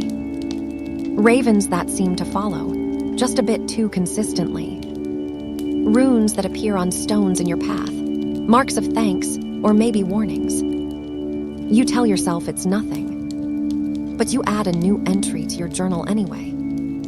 The story isn't over. Not yours, not theirs, not ours. Just paused. For now. By now, you've developed a peculiar reputation. Not as a warrior, not just as a guide, but as the one who listens. Not to people, though that's true too, but to the land itself. You've become something of a whisperer of ruins. A fluent translator of wind over stones and roots breaking through forgotten thresholds. So it's no surprise when a young man shows up on your doorstep one morning, breathless and barefoot, clutching a wooden bowl filled with dirt. Something's wrong with the hill, he says. Then he promptly faints. You wait until he wakes up before asking any questions. Turns out he's from a tiny village clinging to the edge of the wetlands. Not much there, some goats, some fish, and a whole lot of rain. They've always avoided the northern hill. Not for fear, really, more like courtesy. The kind of silence you give to a thing that's just always been there, unchanged and watching. But something changed. First, the goats started avoiding it. Then the grass stopped growing. Then birds began circling above it, every morning at the same time, like clockwork. Finally, the children heard music. You close your eyes and exhale. Of course it's music. Bo immediately starts packing, humming off-key and declaring this a gnome rave. Frades growls at him, then licks the boy's face. He faints again. 2 days later, you're standing in the marsh, looking up at the hill in question.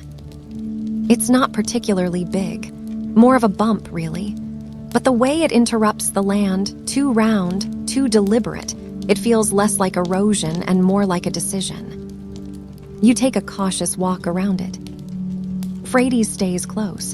Bo walks sideways, in case of prank elves. The ground underfoot is unusually warm. Not hot, just wrong. You touch the grass. It crunches, dry and brittle despite the surrounding moisture. Something is leaching life. You sit down and wait. Sometimes, the land doesn't speak until you go quiet. It's just before dusk when the music begins. Faint, distant, not instruments but vibration, like a harp played inside a rock. Bo hears it too. He stops chewing whatever he found in his pocket. You follow the sound around to the western face of the hill. A fissure has opened, recently. A slim, unnatural seam. Inside, you find stairs. They spiral downward, carved roughly but with purpose. You count 22 steps before stepping into an underground chamber. It's dry, perfectly dry. The air smells of salt, not soil. On the far wall, a mural. Faded pigments depict a ring of warriors, not fighting but kneeling. At their center, a woman faceless with flowing hair made of gold leaf, not a goddess, a guide. In her hands, 2 tools, a hammer and a needle. Builder and healer, you whisper. Bo nods. Classic team leader energy. The chamber contains no treasure. No skeletons, just rows of stone shelves. Empty. You realize it's a vault, or it was. Each shelf is labeled in runes, names mostly. Some recognizable, some long forgotten. A few are marked with symbols instead. One resembles the pendant you now wear. And here's the strange part. On the back wall, there's a freshly placed item. A leather pouch. Inside it, a scroll, rolled tight, new. You unroll it carefully. The writing is clear. It's a map, not of terrain, but of people. You follow the lines, branches, circles, annotations, and realize you're holding a genealogical chart of warriors, retired ones. It starts with names you've heard in tavern tales, then ones you've met, then yours. There's your name, your nickname, your clan's symbol. Dotted lines radiate out, noting interactions, influences, preservations. Someone has been tracking your legacy. Frades sneezes, Bo coughs, and you roll up the scroll slowly like it might explode. You leave the vault exactly as you found it, except for taking the map. Back home, you hang it behind a sliding panel. For private eyes only. The boy from the village returns a week later, healthier, braver. He says the music has stopped. The grass is growing again. You nod and tell him it was probably just earth indigestion. Bo adds something about cursed badgers. Frades sighs loudly and goes back to sleep. A week passes. Then 2. Then you receive a visitor you didn't expect. She arrives wearing blue. Not navy, not sky. Something in between, the kind of color that only shows up in glacier cracks and old ink. She's tall, stooped slightly, but only because her presence would otherwise fill the room too much. She introduces herself as Aldi's. She says, "I believe you're holding the map." No preamble, no smile, just quiet certainty. You don't deny it. She sits, you serve tea. Bo serves confusion. Frades growls once, then thumps her tail. Aldi's unfolds a small parchment. On it, the same woman from the mural. Gold hair, faceless, needle in one hand. She tells you a story. About a collective that once existed within the Viking ranks. Not a war band, but a network of post-war operatives. They called themselves the Soft Iron. An inside joke, because soft iron bends doesn't break. malleable, not weak. They were trained to build peace, to sow stories, to weave communities with the same care used to craft a sword. Their existence was erased from most records, on purpose. Because even in the Viking Age, not everyone wanted a future without blood.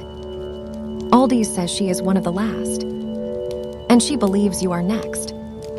You laugh, then realize she's not joking. She tells you the map wasn't just history, it's an invitation. And a warning. Something is waking, she says, and not everything should. You believe her. Because that hill, it felt like something stirred. Aldis leaves before dawn. You find a second pendant where she sat, twin to yours, but carved with a crescent moon. You hang it beside your window, just in case. And then life returns, sort of. Your days are filled with students, curious pilgrims, hobbyist rune carvers who want you to judge their work like it's a baking contest. You give Bo that job, everyone gets a prize. But your nights are different now. You keep a satchel ready by the door, just in case the land decides to whisper again. You start leaving notes. Not to people, to places. Little carved tokens, tied to branches, slid into cracks, symbols for protection or thanks or quiet. Frades watches you with what might be approval. Bo says nothing. He just hums softly, the same tune the hill once sang. You sleep more deeply now. But you dream more. Of hills that breathe. Of vaults under rivers. Of warriors who left not to die, but to become something else. And in those dreams, you always walk with someone by your side. Sometimes Bo, sometimes Frades, but sometimes her. The faceless woman with the needle and hammer. She never speaks, but she always leads you forward. You begin to understand that retirement for Viking warriors isn't the quiet end you imagined. It's a beginning, a different kind of battle, one fought not with swords but with memory, identity, and community. Your days settle into a rhythm of discovery and preservation. You visit old ruins, map forgotten paths, and guide curious travelers who seek the ghosts of glory. But every journey carries a whisper of something else, an undercurrent of stories half told and secrets half buried. One chilly morning, you receive a parcel. Wrapped in rough linen and tied with twine, it contains a small wooden box and a note written in a handwriting you recognize but can't place. The box holds a collection of rings, simple bands etched with intricate symbols. Each ring represents a retired warrior from various clans, and each one has its own story etched in the metal. You slip one on your finger, feeling an unexpected weight, not just physical, but spiritual. It's a reminder of the lives lived and the battles fought, but also of the peace hard-won and the legacies left behind. Bo jokes that you're starting a Viking version of a book club, but you see the truth beneath his humor. These rings are more than jewelry. They're a network, a silent pact among those who once wielded power but now wield wisdom. Historians still argue whether such networks of retired warriors coordinated across clans or remained isolated pockets. You lean toward the idea that both were true, depending on time and place. As spring turns to summer, you host gatherings, informal meetups at longhouses, where stories flow as freely as the mead. Here, the retired warriors exchange memories and strategies for living well after battle. You observe the rituals closely. Some share tales of glory, others confess fears about fading relevance. You notice patterns in their stories, the way humor softens pain, how camaraderie endures beyond the shield wall. One evening, a storyteller recounts a curious legend about a retired warrior who became a healer, using herbs and runes to mend wounds invisible to the eye. The tale fascinates you. You wonder if this was a common path or a rare exception. Your research deepens. You explore the fringe, The spiritual practices, the personal reinventions, the subtle ways retired warriors shaped the cultural landscape. There's a rhythm to these lives, a balance between past valor and present peace. The quiet moments become precious. You find solace in the familiar sounds, the crackling fire, the distant call of seabirds, the soft rustle of parchment as you journal. Yet beneath the calm, a question lingers. What does it truly mean to retire? To leave behind the clang of swords and the roar of battle for the silence of memory? You realize retirement is not an end, but a transformation. A new role in the endless saga of life, where stories and legacies carry the weight of steel without the clash. And as you reflect, you know this. The surprising careers of retired Viking warriors are not just history, they're a mirror for us all. There's a certain magic in habit. Not the loud kind with fireballs or talking goats, though Bo insists those do exist, citing a very credible incident with a thunderous nanny, but the quiet kind. The magic of waking to the same creaking floorboard, brewing tea with leaves you dried yourself, and scratching Frady's just behind the ear where she pretends she doesn't like it. That rhythm begins to shape your days. You become a fixture in the region. Not feared, not revered, but known. Like a stone in a river. Silent, steady, changed over time, but part of the landscape. Then the letters start arriving. Neatly rolled scrolls, tied with strips of blue cloth. The same shade Aldi's wore. They come from retired warriors like you. Some are detailed reports. Who visited, which ruins are stirring, which children are asking the right questions. Others are stranger. Dreams, visions. One is just a poem about bread. You create a small archive behind the cupboard, next to your stockpile of pickled fish and emergency socks. Each scroll gets a carved symbol and a note in your logbook. It's not paranoia, it's just respect for details. One letter stands out. It's unsigned, but the handwriting is sharp, efficient, like a sword that's never dulled. It reads, South Coast, the stones are humming. They want to speak, but no one listens. I can't do this alone. Come if you still remember the vow. There's no return address, just a crude map with a red circle. Bo insists it's a prank. Frady's growls softly. You pack your bag.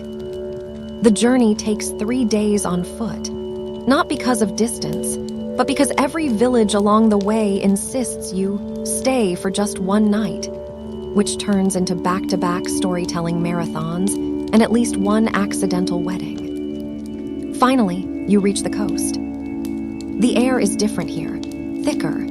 The wind carries salt and something more, an edge, like a blade still buried. The circle on the map turns out to be a ring of standing stones. Not like Stonehenge, more modest. Maybe 10 stones, shoulder high, arranged with deceptive randomness. But they do hum. Low, soft, rhythmic, like breath or snoring. Bo puts his ear to one and declares it dreaming of potatoes. You ignore him mostly. You sit in the center of the circle, letting the vibrations settle into your bones. And then she appears. Not Aldi's, not a ghost. A woman your age, maybe older. Weathered face, braided silver hair, eyes sharp enough to read your thoughts before you think them. I wasn't sure you'd come, she says. You recognize her, not from memory but from feel. She's cut from the same cloth, a warrior turned watcher. She introduces herself as Solveig. She doesn't waste time. There's something buried here, she says. A voice, a memory. It's been sealed a long time, and it's starting to wake. You both circle the stones, talking in half sentences and long pauses. She mentions a time when warriors trained not just for war, but for legacy. That to die was not the final act, that some were chosen to carry silence. The stones are one of many such places, anchoring points. Designed not to contain power, but to remember it, to remind the world it once existed and could return. You ask why now? Why the hum, the letters, the dreams? Because memory is a living thing, Solveig says, and it refuses to be forgotten. She asks for your help, not to fight, but to listen, to be present. Sometimes, she says, that's all these places need, someone who remembers how to remember. You agree, though you're still not sure what exactly you're agreeing to. You spend the night in the stone circle. Frades stays curled by your side. Bo roasts a root vegetable he refuses to identify. And the hum deepens. Not louder, just more sure of itself. You dream of water running uphill, of old swords rusting into seeds, of warriors planting their weapons and growing forests instead. In the morning, Solveig is gone. She's left another ring, though, this one carved with runes you haven't seen before. You place it beside the others in your pouch. Back home, the pace changes again. You're still the local eccentric, still the storyteller, still the one people visit for guidance on everything from haunted bread ovens to runic tattoos, you gently suggest, not the eyebrow. But your role is shifting. You're no longer just living quietly, you're holding something. A thread. A promise. You begin mapping out the network in more detail. The stones, the vaults, the people like Solveig and Aldi's. It's a pattern, not a perfect one, but deliberate. You send letters of your own now, short ones. Still listening, you write, or the northern hill is quiet again, or simply yes. One day, you receive a response with a new rune at the bottom, an eye with a tear, etched into soft bark. Bo says it's just a very dramatic emoji. You suspect otherwise.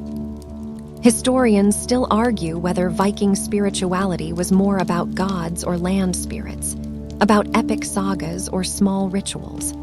But as you sit beneath the stars, petting a snoring dog and sipping elderberry tea, you're inclined to believe it was both. Warriors became poets, fighters became stewards.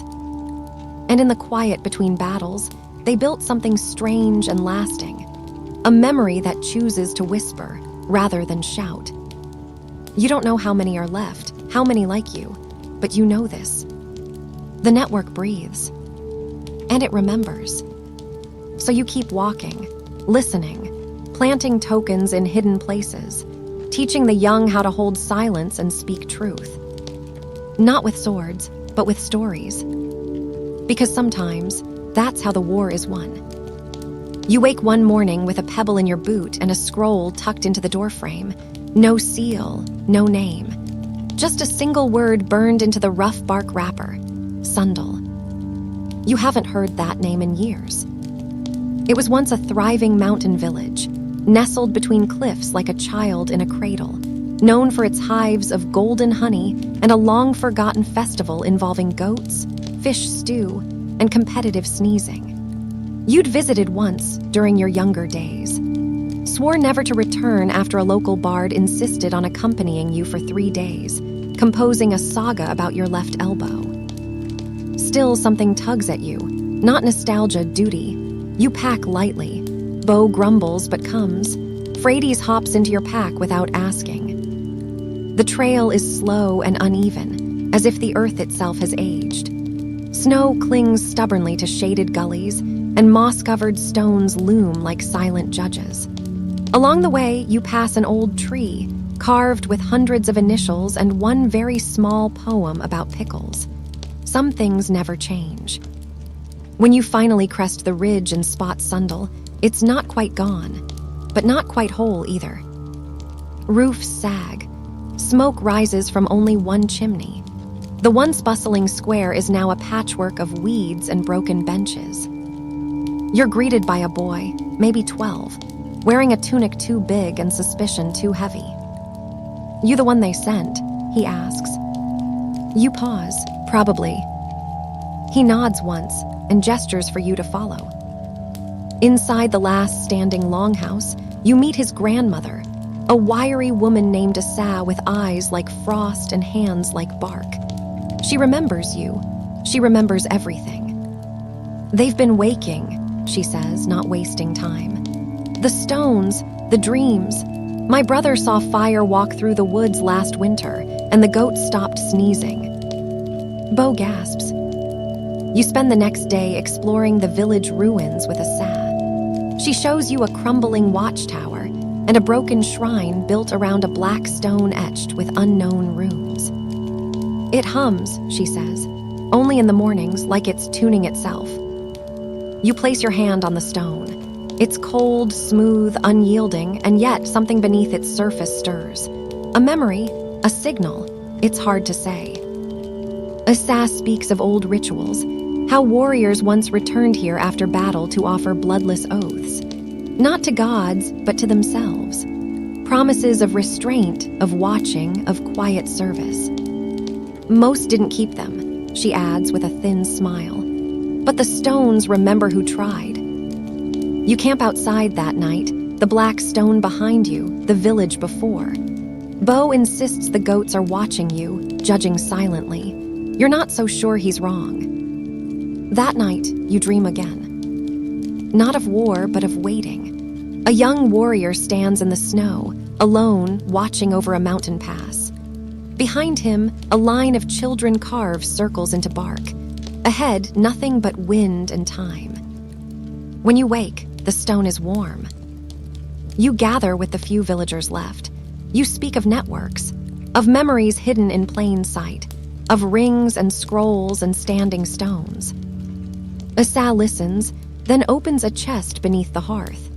Inside, a carved mask, a bundle of dried herbs, and a small iron token in the shape of a leaf. This was my brother S, she says. He left to follow the echoes, never came back, but I think you're part of the same story. You take the leaf, not as a prize, but as a message. Sundal becomes another place you watch, another knot in the net. You leave slowly, not because of sadness, but because departure is also ritual. You bow to the black stone. You scratch Frades behind the ears. Bo throws one last accusatory glance at the goats. Back on the trail, you reflect. Historians still argue whether these mountain villages were truly spiritual centers or just outposts for trade and survival. But Asa and the stone suggest something deeper. You think about the oaths, the promises made without ceremony, spoken only in the quiet of a snowstorm or the hush before dawn. And you wonder, how many of those silent vows are still echoing in places like Sundal? You return home with new entries for your log, new runes to study, new questions to ask, but also a new calm, a sense that what you're doing matters, even if no one sings about it, especially because no one sings about it. This is what retirement has become, not a rest, but a watch. Not the end, but the long gaze afterward. And sometimes, in that stillness, you hear things louder than swords. Like stones that hum, or goats that sneeze, or a boy too young to fight, but old enough to remember. There's an old saying you half remember from your raiding days. Steel fades, but stories sharpen. Or maybe it was always carry a second axe. Hard to say, memory's a foggy thing, especially when mead was involved.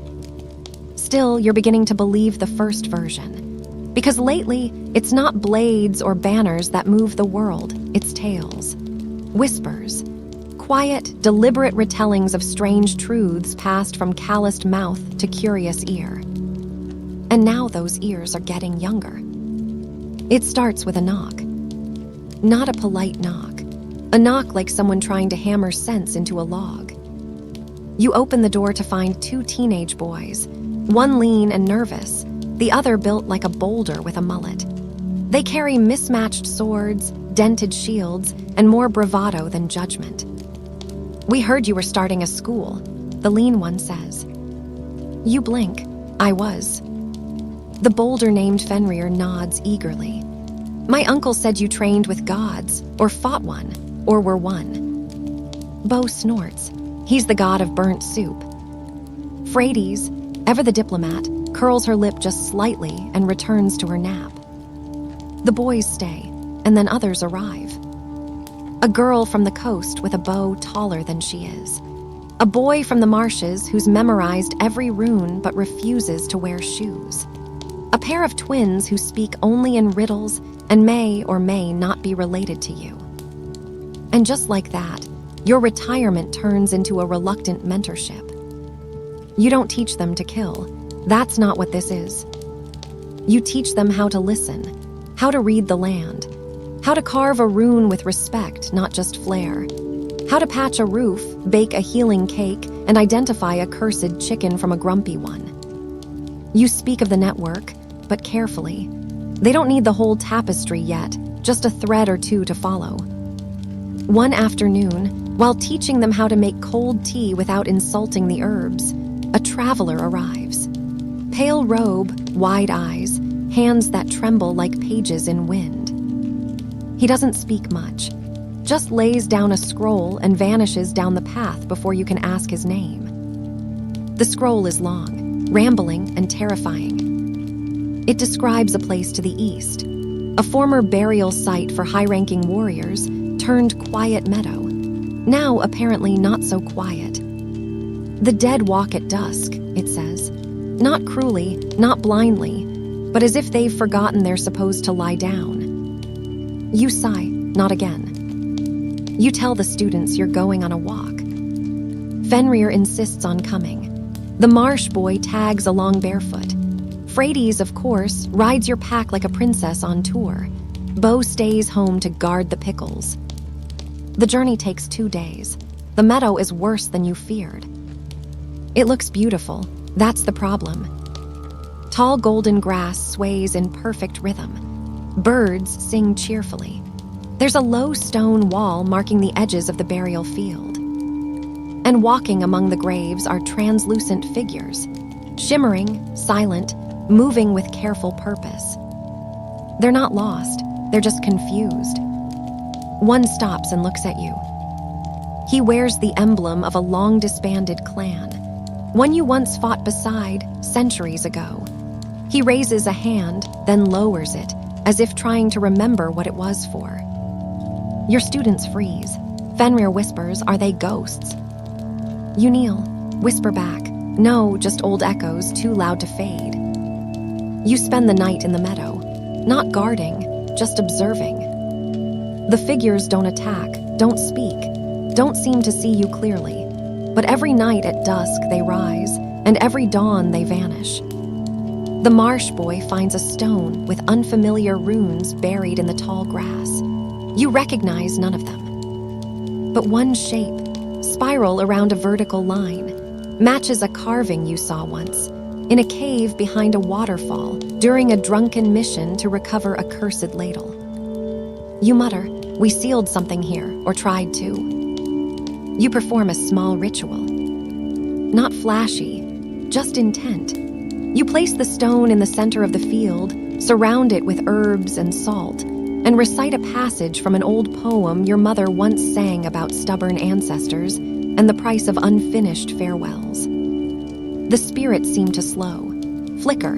One raises a hand, then bows. By dawn, the field is empty again. You return with the students, who are now very quiet and very aware that being a warrior sometimes means cleaning up after the past. Historians still argue whether Viking burial practices were strictly religious or more about social performance, honor, reputation, and legacy. But that meadow proves one thing. Sometimes, the dead just want closure. Back at home, the students begin carving their own symbols. One writes a song. Another translates dreams into charcoal sketches. You teach them how to write without recording names, how to tell a truth while disguising it in metaphor, how to laugh at the scary parts because that's how you survive them. A letter arrives from Asa. Sundal is quiet again. The black stone hums only on solstices now, a small victory. You realize your life now spans across echoes, not just places or people, but lingering promises. The vows made long ago that still hum beneath the surface. You weren't looking to lead. But sometimes, that's what the quietest ones are best at. So you lean into the rhythm. Morning chores, midday stories, evening watches. And increasingly, the soft knock of the next student arriving with too many questions and too much energy. You welcome them all. Not because you have the answers, but because someone once welcomed you. You've just finished scraping burnt porridge off a pan, your fault, not Bo's for once, when the rain starts to whisper. Not thunder, not wind, whispers. It taps at the windows, slinks along the walls, pools at the doorstep like it's eavesdropping. You crack the door open and step onto the porch. The forest smells different. Not danger, not rot, just old. Like parchment. Like something was unwrapped after centuries of sleep. Bo waddles over with narrowed eyes and a blanket wrapped around his middle like a suspicious grandmother. "Something's awake," he says. You nod. "I know." The students sense it too. They speak in hushed tones now. Fenrir's stopped training with weights and started carving protection runes on every rock he can find. The twins meditate in shifts. The marsh boy sings lullabies to the well. You don't stop them. Coping looks different at 17. Then, in the middle of a stormy night, a figure appears at the edge of the clearing. She doesn't approach, doesn't speak. She stands beneath the eaves of a leaning tree, soaked through, but still somehow untouched by the rain. You watch her for a full minute, then two. She finally speaks, in Old Norse you haven't heard since your sword hand didn't creak in the mornings. You owe me a night. And you remember. You were young, barely more than a boy. After a raid on the coast, your warband had camped near the edge of a salt marsh. The sky was low and blue-black, the fire burning more smoke than warmth. She had stepped from the reeds, silent and graceful, offering a story in exchange for shelter. But the fire died early, and your captain sent her away. You always wondered who, or what she had been. You invite her inside. She declines. "I don't cross thresholds," she says. "Not mine to break." So you sit with her on the porch, wrapped in a shared cloak, as the rain keeps whispering secrets. She tells you of the shifting paths, trails between realms that appear only after long silences. She says they're stirring again. Not doors exactly, not portals, more like suggestions. "History leaves footprints," she murmurs, "and sometimes the earth remembers where it stepped." She hands you a map, not a literal one. It's carved into a bone disc the size of a hand, with spiral grooves and strange notches. Bo squints. "That's a cheese wheel." She smirks. "Then I suppose your destiny is dairy-based." Before dawn, she leaves. You don't ask her name. She wouldn't give it anyway. The next day, you gather the students and explain what's coming. Shifting routes, blurred boundaries, forgotten legends leaking into the waking world. They stare at you like you've told them winter is sentient.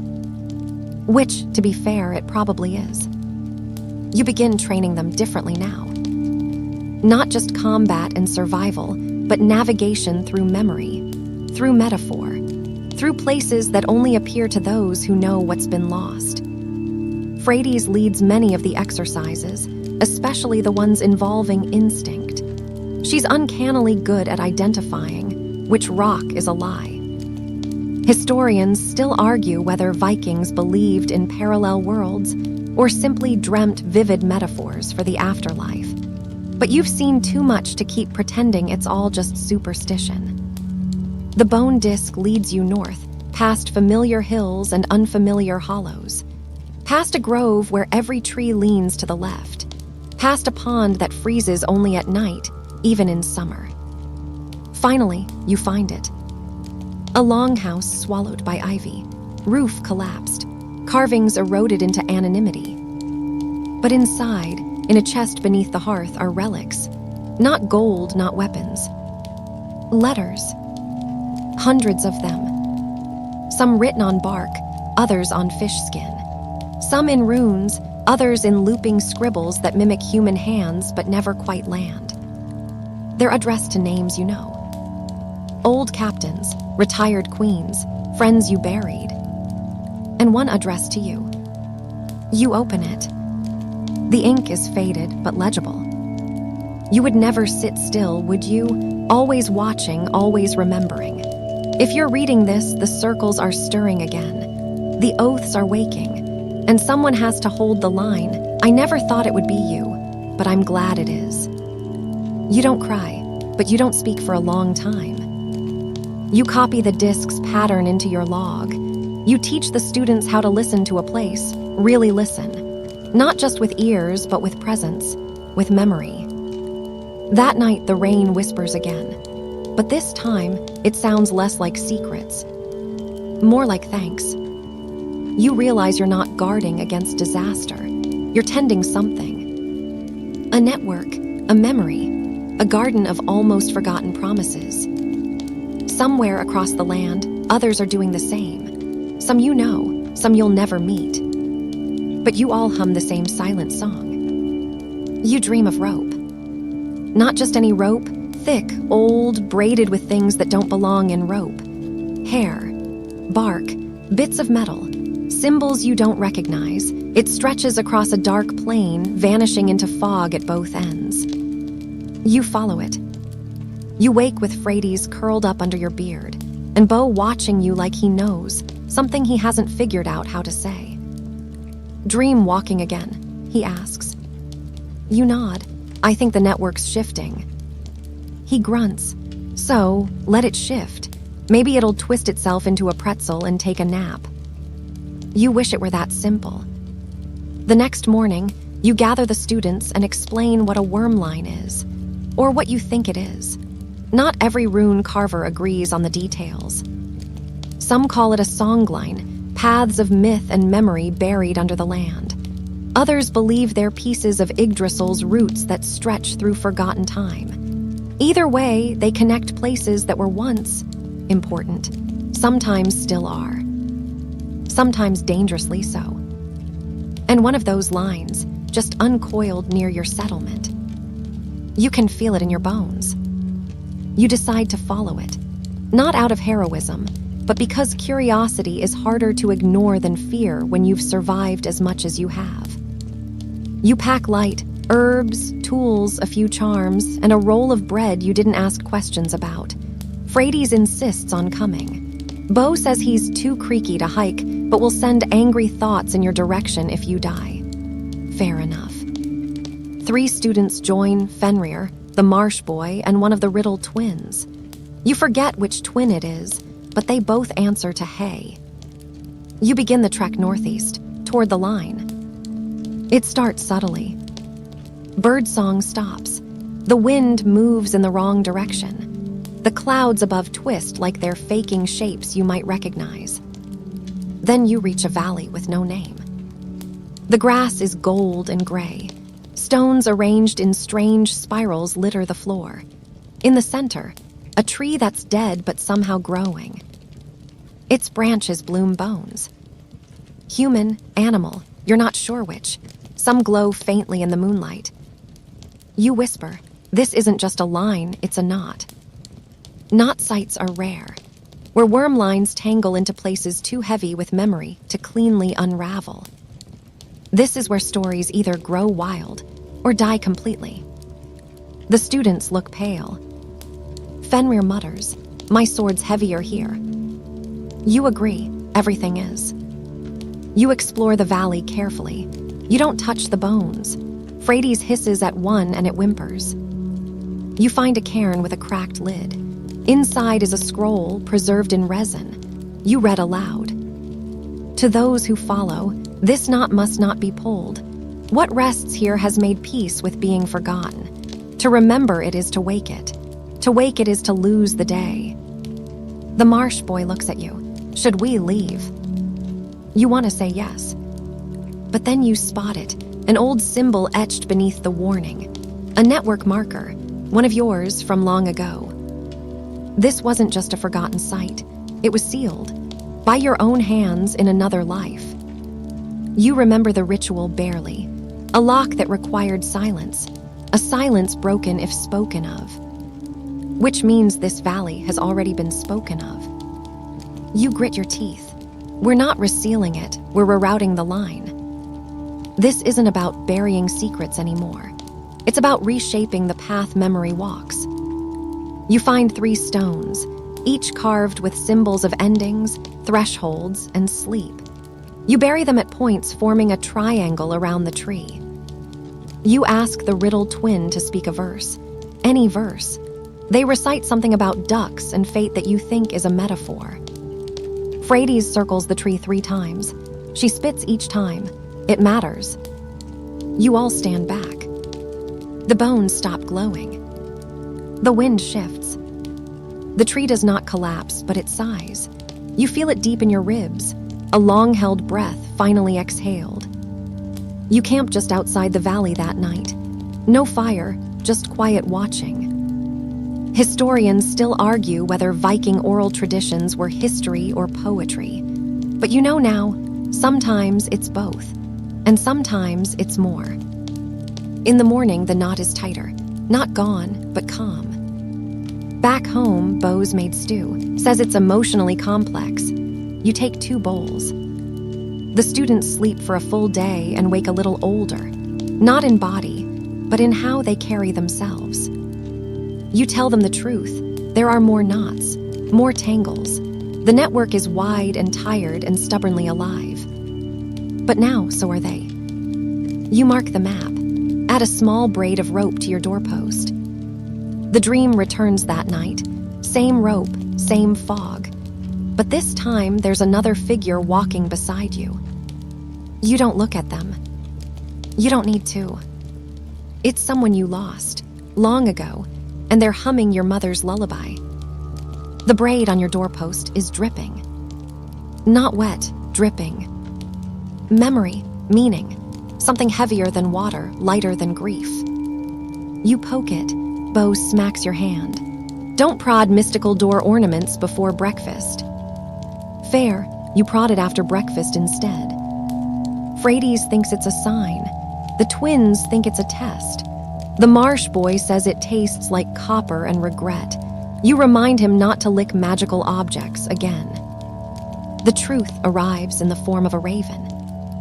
It doesn't caw, doesn't strut. It just stares through your window, beady-eyed and exasperated, like it's been trying to reach you for weeks, and you never check your soul mail. You step outside. The raven hops down, drops something at your feet, then flaps off without a word. It's a tooth. Not a fresh one, fossilized, cracked along one side, big enough to belong to something with a really unpleasant diet. You sigh. Of course it's a quest. You trace its origin back through the worm lines. They're twitchy now, more responsive. The work you've done lately has woken the network, like massaging a limb back to life. It tingles, but also kicks occasionally.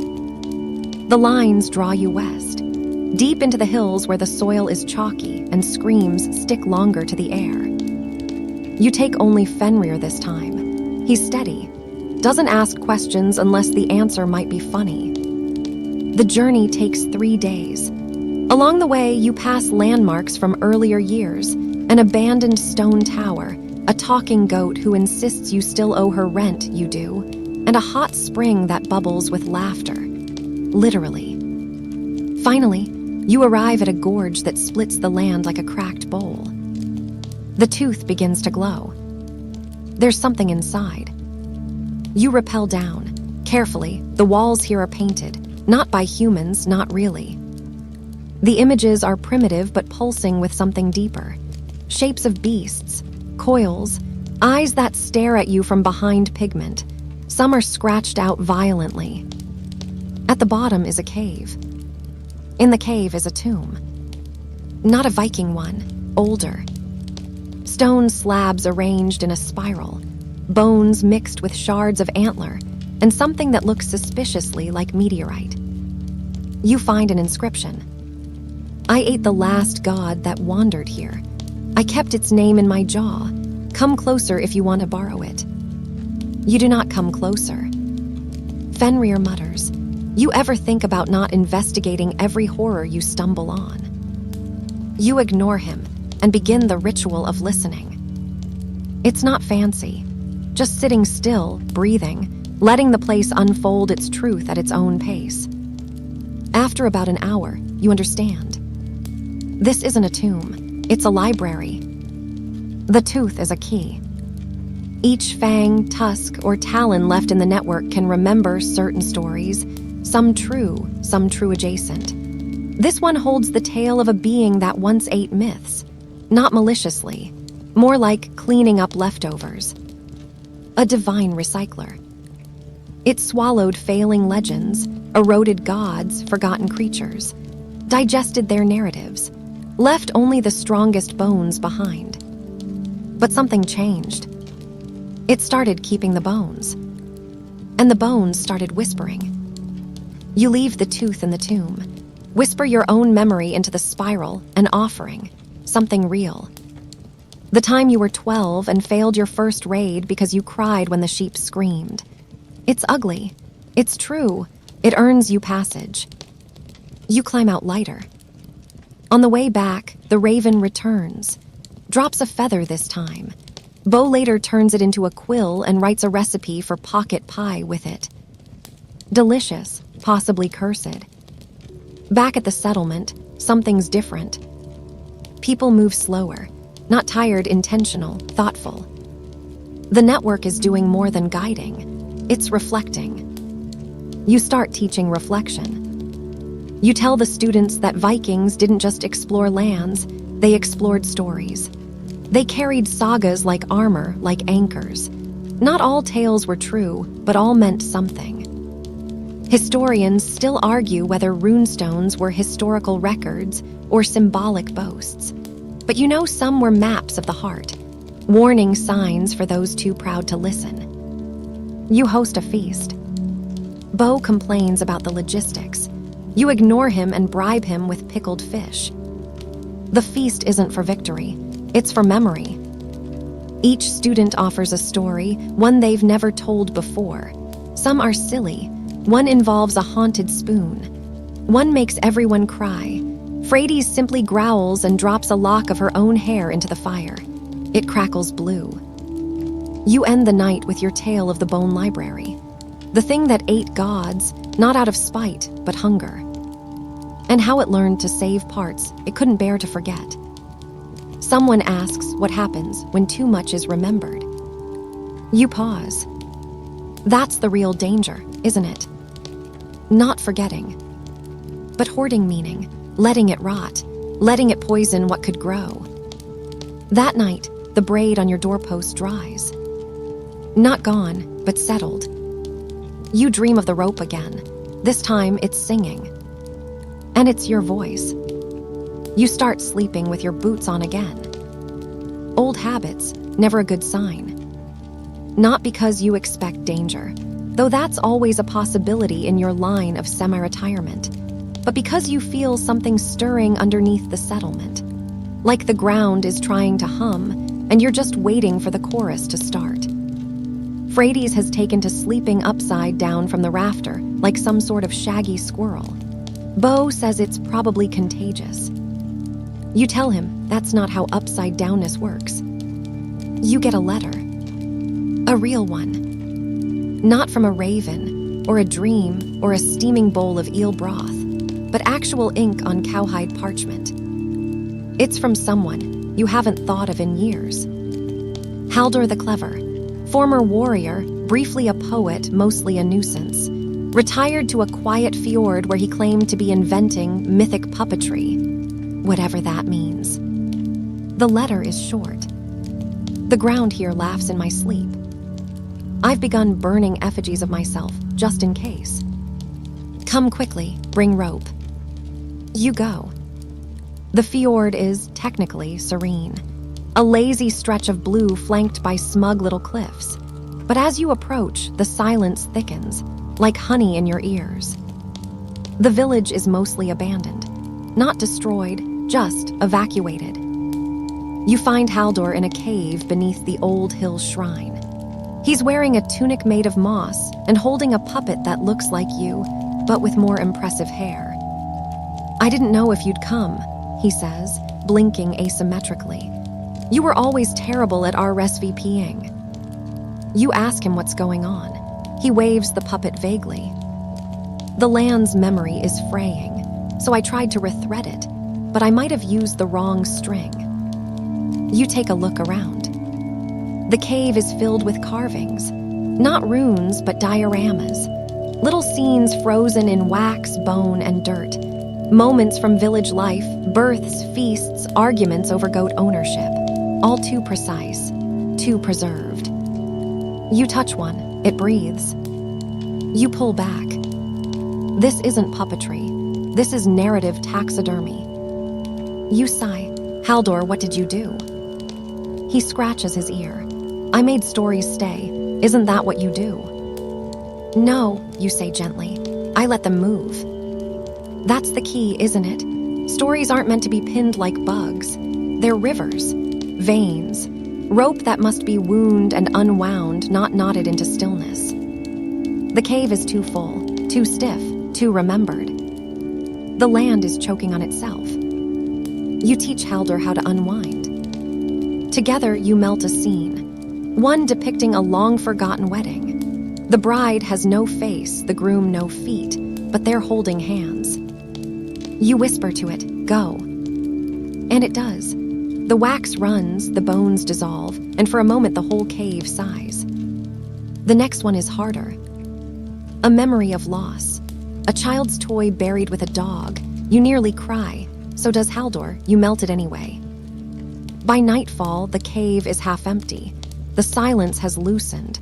You can hear birds again. You camp on the cliff's edge. Haldor asks, do you ever wish we'd stayed warriors? You tell him no. Warriors are always looking for something to kill. You've found things worth keeping alive. He nods. Then adds, also my back hurts.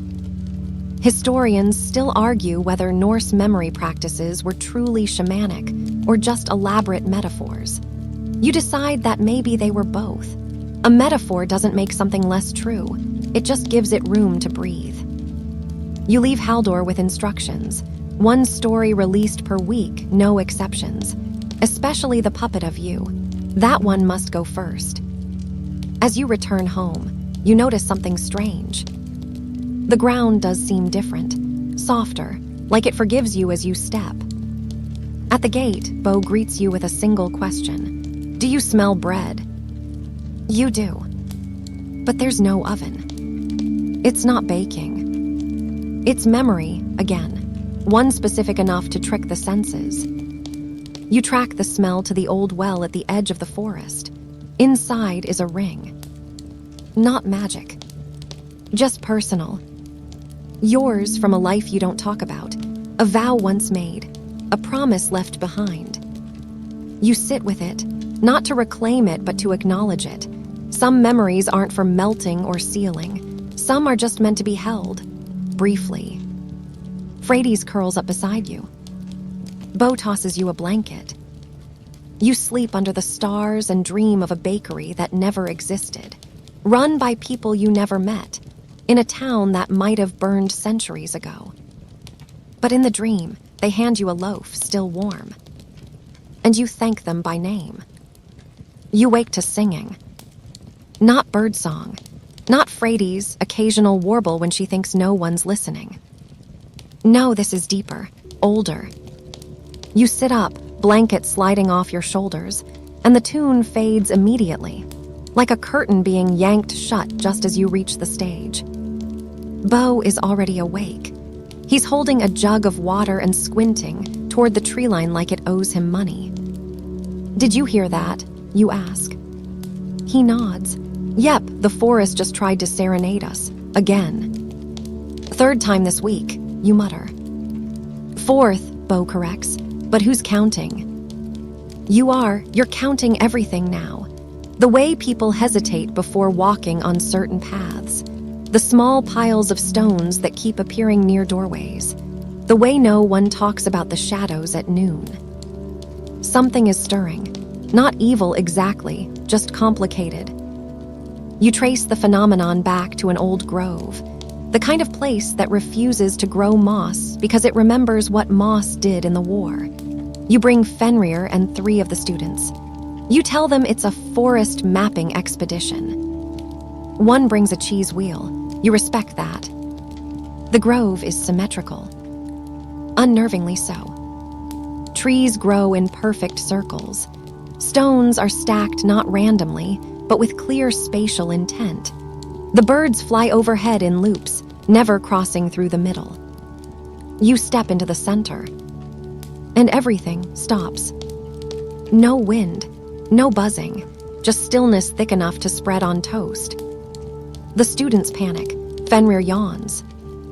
You feel something tug at your chest.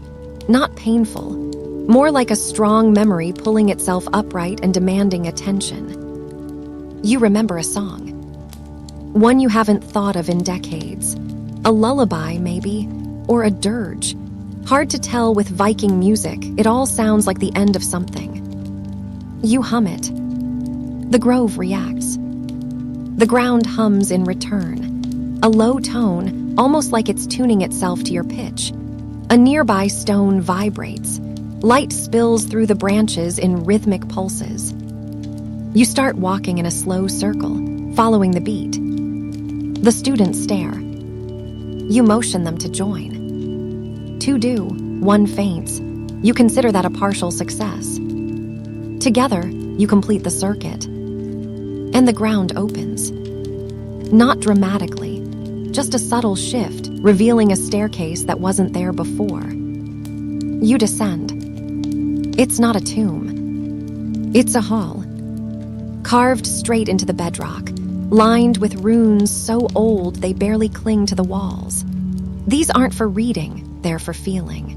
You run your fingers over one and instantly recall your grandfather's voice telling you not to run with an axe.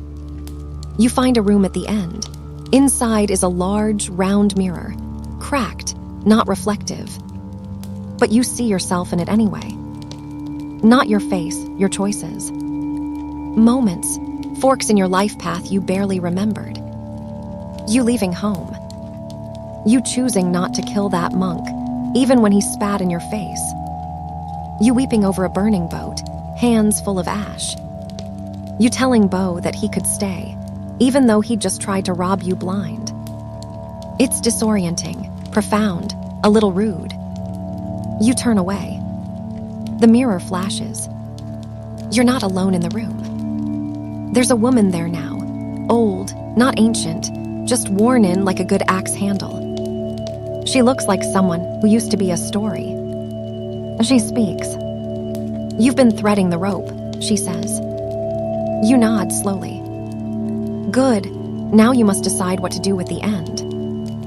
You ask what she means. She just points to the ceiling, which you now realize is carved with constellations. Some you recognize, some you don't.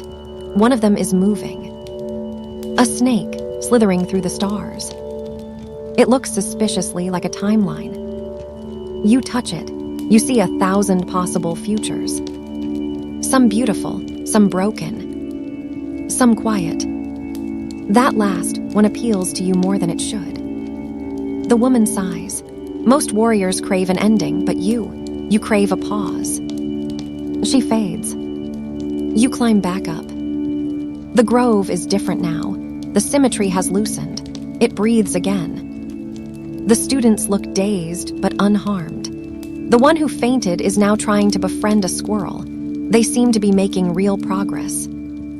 Back home, you start drawing. Charts, diagrams, song fragments. You're making a map now, not of land, but of memory itself, of where the threads run thickest, of which ones can be rewoven and which ones need to be let go. You add the singing grove to the network. That night, Frades finds you asleep at your table, drooling on a sketch of a snake wrapped around a spiral. She tucks a blanket around your shoulders, mutters something about stubborn old leatherheads, and leaves you to dream. And you do. You dream of a rope unspooling forever across the sky. Not breaking. Just resting. You get asked to bless a wedding, which is hilarious. Not because love is funny, though let's be honest, it often is, but because you're the least ceremonial person in this entire settlement. You've got ceremonial scars, sure, a ceremonial limp, a ceremonial way of grunting at sunrises, but officiating, that's new. Still, you say yes. Mostly because the bride once saved you from a falling beehive, and the groom brews mead that tastes like summer gossip. You prepare, which means sitting under a tree for 3 hours and trying to remember what weddings actually are, beyond shouting and throwing bones at the sky. You decide on something simple, a blessing that doesn't promise perfect happiness, just mutual weirdness maintained through the years. The ceremony is held by the river, where the rocks are flat and the wind politely holds its breath. You speak. May your arguments be short and your silences warm. May your goat stay inside the fence and your secrets outside of it. May you find joy in the mundane and madness in the celebrations. And if ever you forget why you chose each other, may someone remind you, preferably with interpretive dance. The crowd laughs, a few cry. One faints from the heat, which you're told is traditional. The couple is glowing. And for a moment, the world does feel soft. You think back to your own past again, those shadowy relationships, flings forged in fire and ale, one love you never quite let yourself name. All that noise, that ache. You tuck it away again, not denial, just respectful storage. That night, during the feast, you get cornered by a grandmother who wants to know why your hair still looks like a cursed mop. She then gives you a pouch of dried herbs and tells you to bathe more romantically. You say thank you. You always say thank you now, even when you're confused. Bo gets drunk and insists on playing a lute. Frades dances in a way that can only be described as ritual flailing. You eat too much honeyed bread. You sleep under the stars again, this time with a flower crown still tangled in your hair. In the morning, the river's risen. A flood, but not a violent one, more like an enthusiastic bath. You and a few villagers wade out to retrieve floating barrels of pickled fish. One man rescues a goat from a tree. The goat is not grateful. You notice something odd near the riverbank, a rock that wasn't there before. No, not a rock. A marker, carved with the same old runes you saw in the grove. Half erased by time, but legible enough to read one phrase. Here we forgot on purpose. You trace the letters. A memory stone, planted centuries ago by someone who wanted to let go of something big. You wonder what it was, a grudge, a grief, a particularly embarrassing poem. Historians still argue whether Vikings truly practiced ritual forgetting, or whether it's a modern interpretation layered onto natural erosion. Either way, the intent feels real. You sit by the stone and add a few words of your own quietly. A name, a failure, a moment you still flinch from. You whisper it into the cracks. The stone doesn't glow. It doesn't hum. It just accepts. That's enough. As you walk home, wet boots squelching, you think about how much of your life now is spent curating forgetting, and how strange that is for someone once obsessed with legacy. You used to want songs sung about you. Now, you'd settle for people remembering to close the goat gate. Still, some stories deserve to stay. So you start a new practice.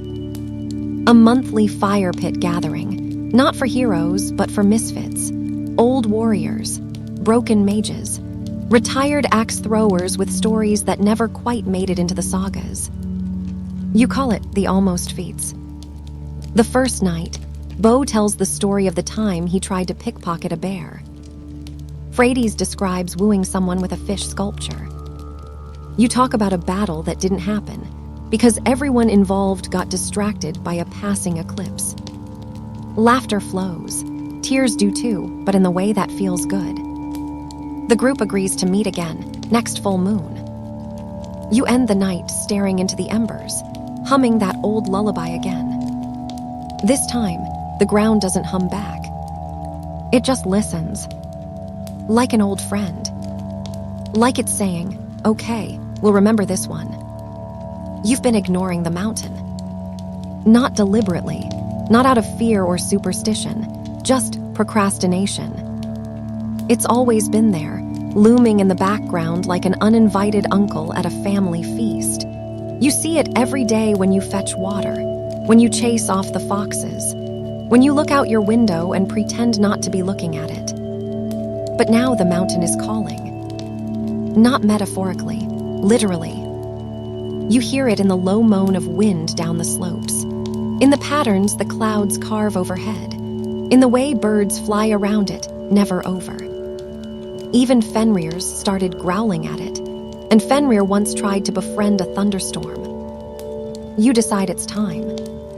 You pack light, just some bread, water, a half-carved spoon for whittling breaks, and the bone charm the old woman from the grove slipped into your hand weeks ago without explanation. You tell no one where you're going, except Bo, and only because he catches you sneaking out and insists on packing you a lunch in case of cosmic delay.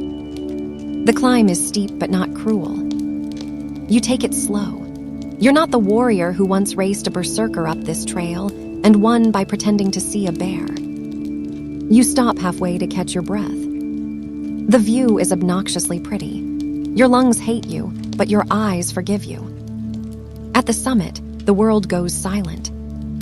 Not quiet. Silent.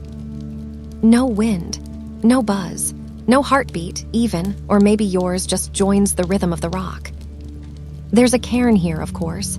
A pile of stones balanced too perfectly to be accidental.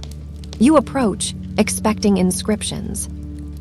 Instead, you find a bowl. Stone, empty, carved with spirals. You sit beside it and wait. It feels like the right thing to do. After a while, it rains. The bowl fills.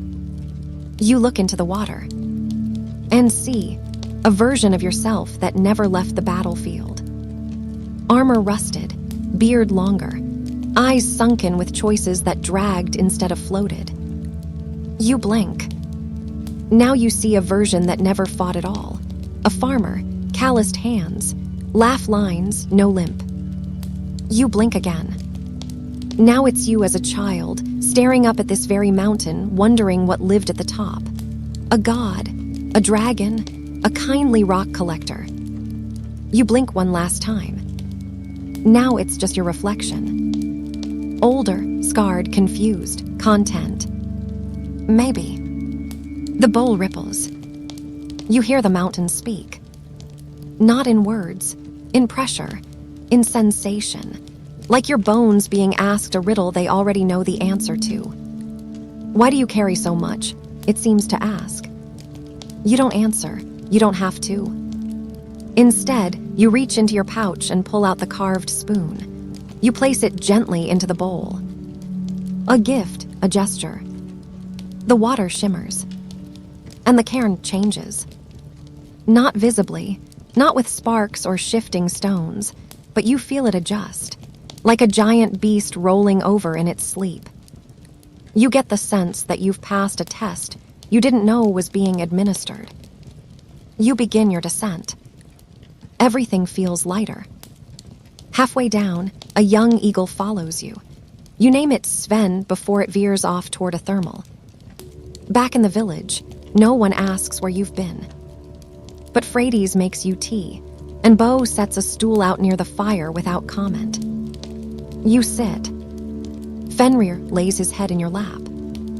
And you finally tell someone about the mountain, not the words, just the feeling. Bo listens, doesn't laugh. Just says, sounds like it was worth the hike. You nod. Later that night, you wake to find the spoon on your bedside table. Dry, whole. But different. The spirals are gone. Replaced by a new carving. A simple shape, a rope looped into a resting knot. You hold it for a while, then fall asleep clutching it like a promise. You've been asked to teach at the village school. This is immediately concerning, because the last time you tried to explain something, how to sharpen a knife without slicing your thumb, you sent a man to the healer with exactly 2 thumbs too few. But apparently, the children like your voice. And you seem calm these days. Which is, frankly, suspicious. You're not calm, you're just older and have less energy for panic. Still, you agree. Your classroom is a wooden hut with slanted walls and a mysterious smell that everyone politely pretends not to notice. Your blackboard is a piece of flat slate. Your pointer is a stick stolen from a goose who had very strong opinions about sharing. Your students are loud, curious, sticky, and collectively capable of more destruction than a siege engine. You like them immediately. The first lesson is history of the village, which is a trap. Because, as it turns out, no one actually remembers the exact history.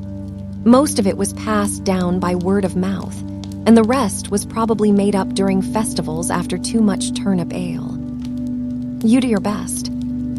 You explain that the village was likely founded near the tail end of the Viking Age, when trade with the East was booming and sea raiders were turning into sea merchants. You mention the likely presence of a chieftain, probably stern, definitely with a nice beard. You also include the story about the talking raven who tricked everyone into planting carrots for a year. That one gets the most gasps. Midway through the second lesson, a riveting session on how to identify different types of moss, a child named Tor throws a frog at another child named Tor. Yes, there are 2 Tors. No, they do not get along. You separate them, using your best battlefield voice. Which, to your surprise, works. Sort of. Tor 1 cries, Tor 2 sulks. The frog remains professionally neutral. You try a new tactic. Storytelling. You gather them in a circle and recount your days at sea. But the fun bits, like the time a ship's goat became the de facto captain during a storm, or when a merchant traded you 3 bars of silver for what turned out to be a very cursed comb. They love it. Every time you pause, they beg for more. You find yourself smiling without realizing. And so, teaching becomes your new ritual. Every 3rd morning, you walk to the hut, open the sticky door, and brace for chaos. You teach them how to bind wounds, how to tell stories without heroes, and why it's important to know the difference between symbolic curses and actual curses. Because symbolic ones just make you unpopular, but real ones make your teeth fall out on feast days. One child, Freja, brings you a rock every time she learns something new. You now have 12 rocks on your windowsill and no idea what to do with them, but you polish them anyway. You try to teach them about peace, too. Not as something soft, but as something earned. You explain that for warriors, peace was often harder to hold than war.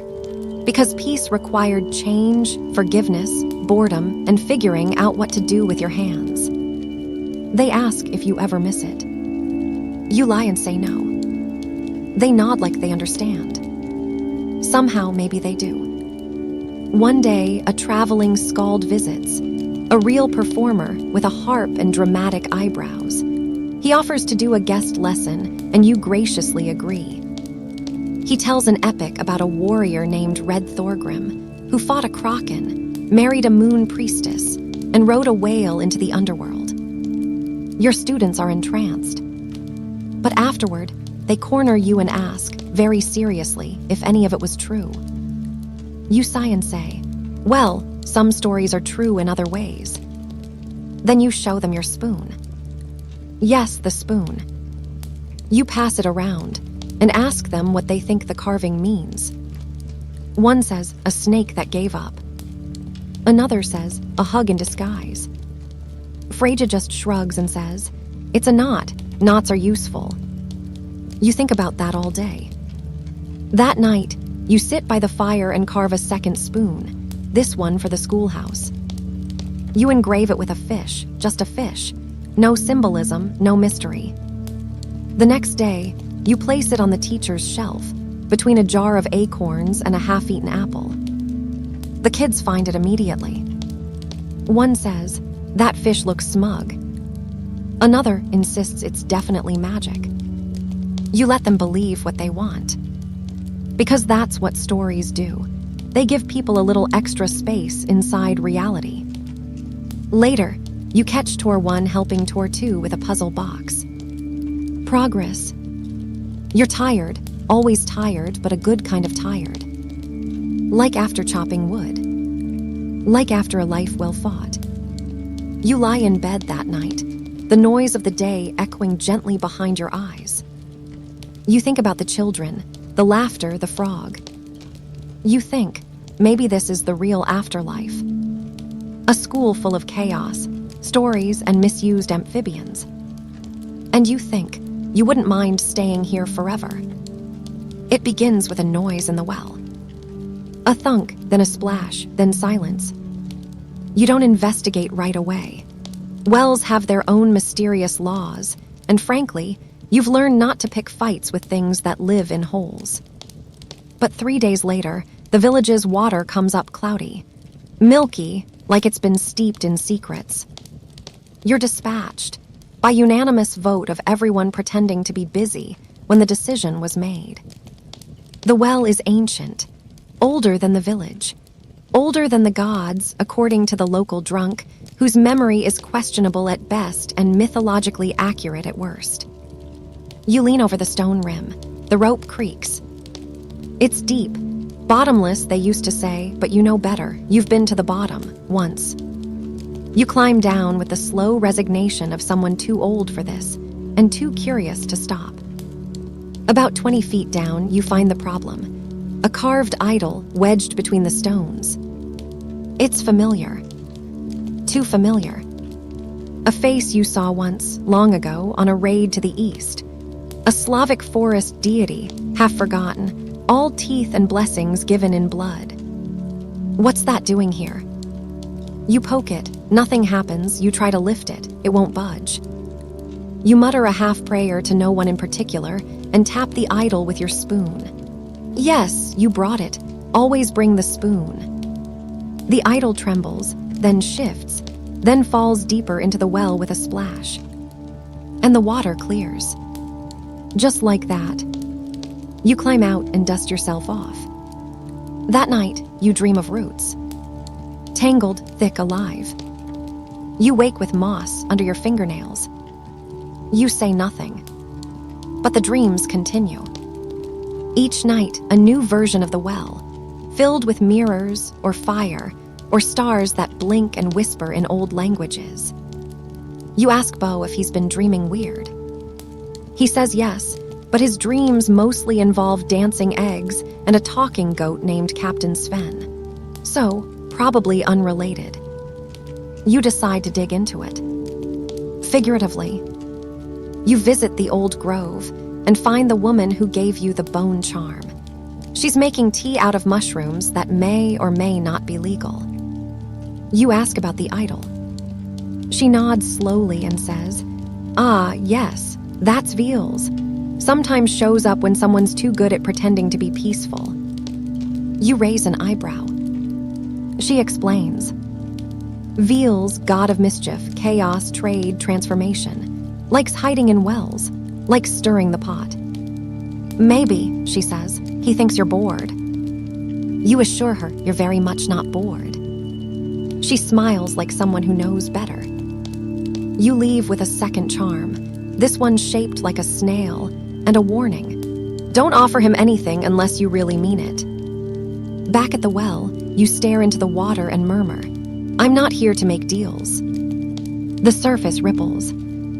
You definitely hear laughter. The next morning, the village wakes to find its goats all standing on the roofs. You're blamed, obviously. Bo finds this hilarious. You find a ladder. Eventually, life returns to normal. But the dreams remain. You start writing them down, drawing them too. One dream shows you as a young man, standing before a wall made entirely of fish bones. Another has you eating soup with your own ghost. Historians would have a field day. You show the drawings to the children. They love them. Tor 1 thinks the fishbone wall is a metaphor. Tor 2 thinks it's just gross. Freja asks if she can draw the ghost eating soup. You say yes. It becomes a class project. Dream cartography. The village starts displaying them. The tavern hangs a dream map behind the counter. The healer tapes one to her medicine shelf, says it keeps the fevers away. You feel strain, like you've nudged something open. You visit the well one last time. No idol, just clear, still water. You toss in a coin. No wish, just a thank you. That night, your dream is quiet. No roots, no stars, just a table and a single bowl. You sit down, lift your spoon and eat. It's stew, warm, familiar. And you wake up full. Not metaphorically, you skip breakfast. Somehow, that's the weirdest part of all. It's festival season again, and this time, they've made you judge the baking competition. This seems harmless, until you realize it's less competition and more deeply emotional display of generational rivalries wrapped in pastry crust. You sit at a long table, draped in linen and dread. To your left, Hala, age 89, wielding an apple tart with the emotional weight of a divorce decree. To your right, Inga, age 9, brandishing a cake shaped like a sword. You suspect it's personal. The rules are unclear. Apparently, presentation counts. Flavor, too. And emotional resonance, which sounds suspiciously like someone trying to avenge a stolen recipe. You take your job seriously. Your first bite is a honey scone with a rune baked into the top. Tastes like regret and a little too much cardamom.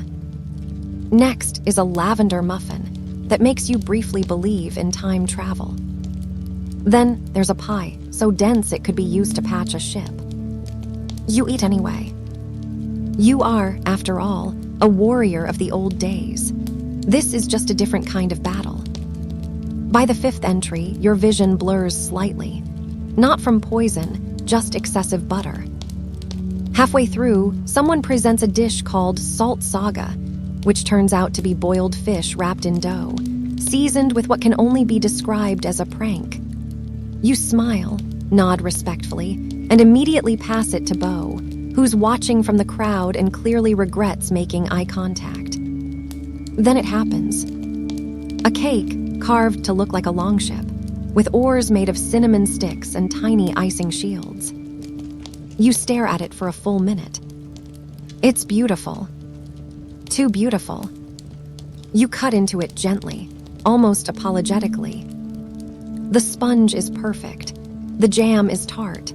The whole thing tastes like nostalgia and summer and a battle you didn't lose.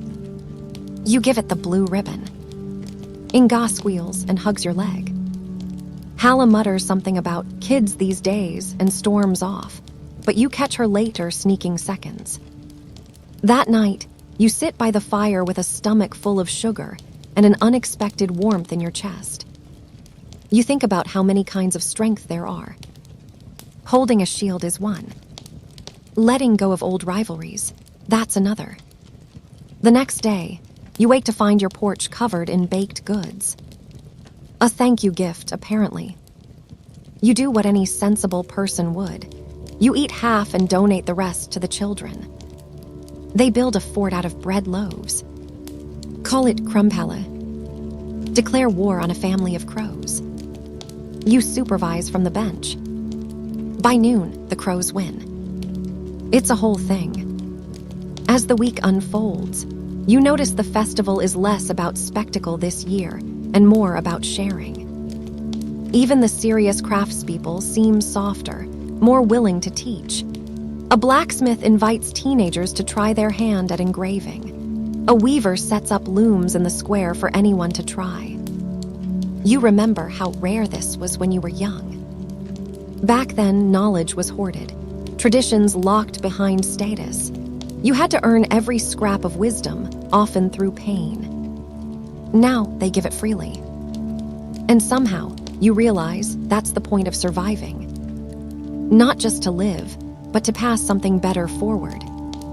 Later, there's a mock combat arena. They ask if you'll referee. You agree, on the condition that no one throws real axes this time.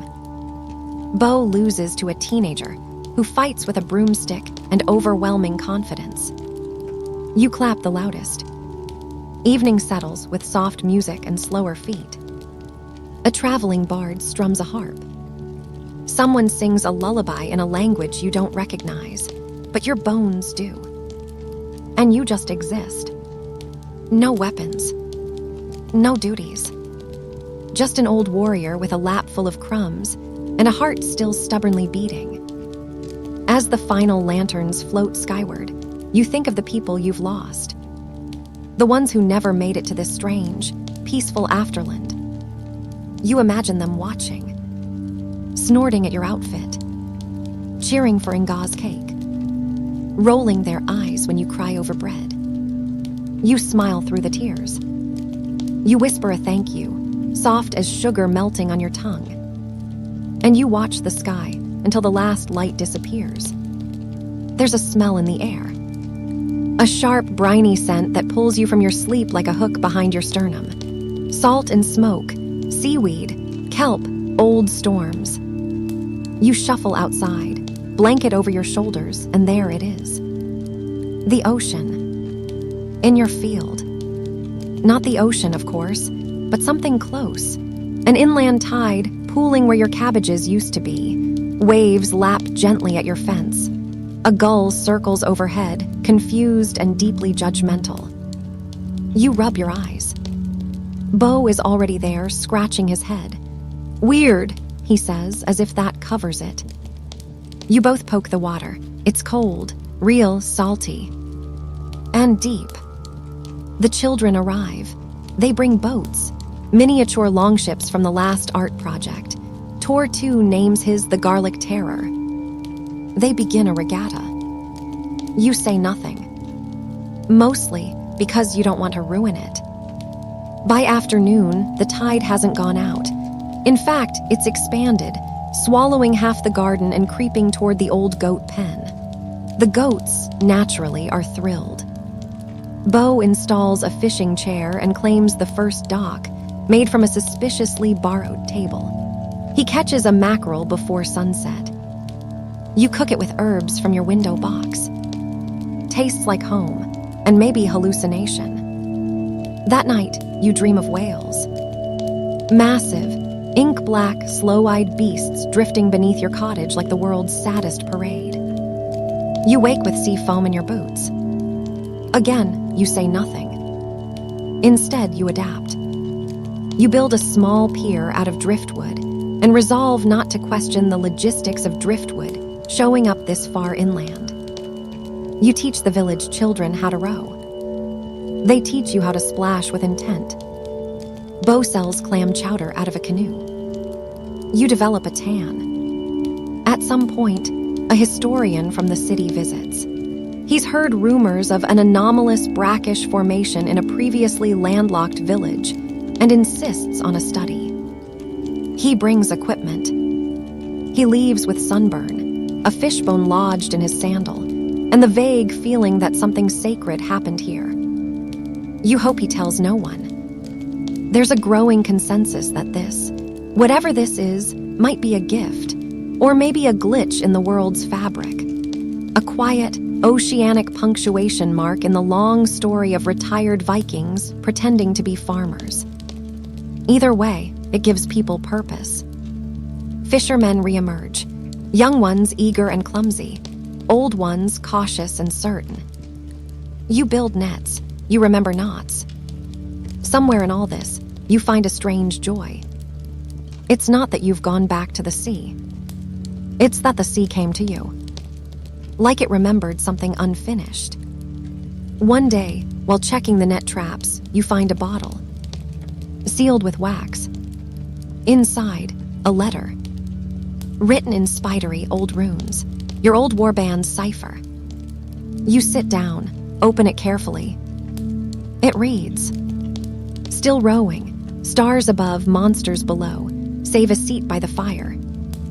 No name, but you know the handwriting. You fold the letter, heart hammering with something between grief and laughter. Bo finds you later, staring at nothing. You pass him the bottle. He nods, says, "Guess the sea remembers too." After that, you make a ritual of it. Every sunset, you light a lantern and place it on the water. No fanfare, no speech, just a flame, and the gentle lapping of waves against your pier. Some nights, the lantern floats far. Others, it returns. Once it comes back with a coin inside, foreign, burnished, stamped with a god you don't know. You keep it. Another time, it brings a feather, black, gleaming. You don't keep that one. It finds its way to the healer's shelf, next to a jar of goose tears and a comb made of antler. People begin to visit. Quietly, respectfully. Not pilgrims, not tourists. Just tired souls drawn to a shore they didn't expect. You share your stew. They share their stories. One of them is a former berserker who teaches knitting. Another is a shield maiden turned poet who speaks only in riddles and spoonerisms. You form a loose circle of odd veterans and softer hearts. It's not a tribe, but it feels like one. And in the middle of it all, the tide breathes in and out. Steady, patient, almost like it's watching. The tide, you soon realize, has moods. Some days it recedes entirely, revealing sea-smoothed stones and the twisted skeletons of long-dead trees. Other days, it swells so high that it laps at the door of your cottage, leaving fish on your porch like strange offerings. One morning, it delivers a bench, carved from driftwood, barnacle-encrusted, just the right size for you and Bo.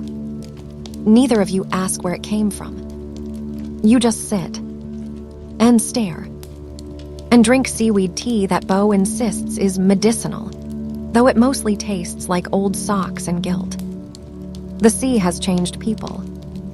Even the rowdiest among them seem slower now, quieter.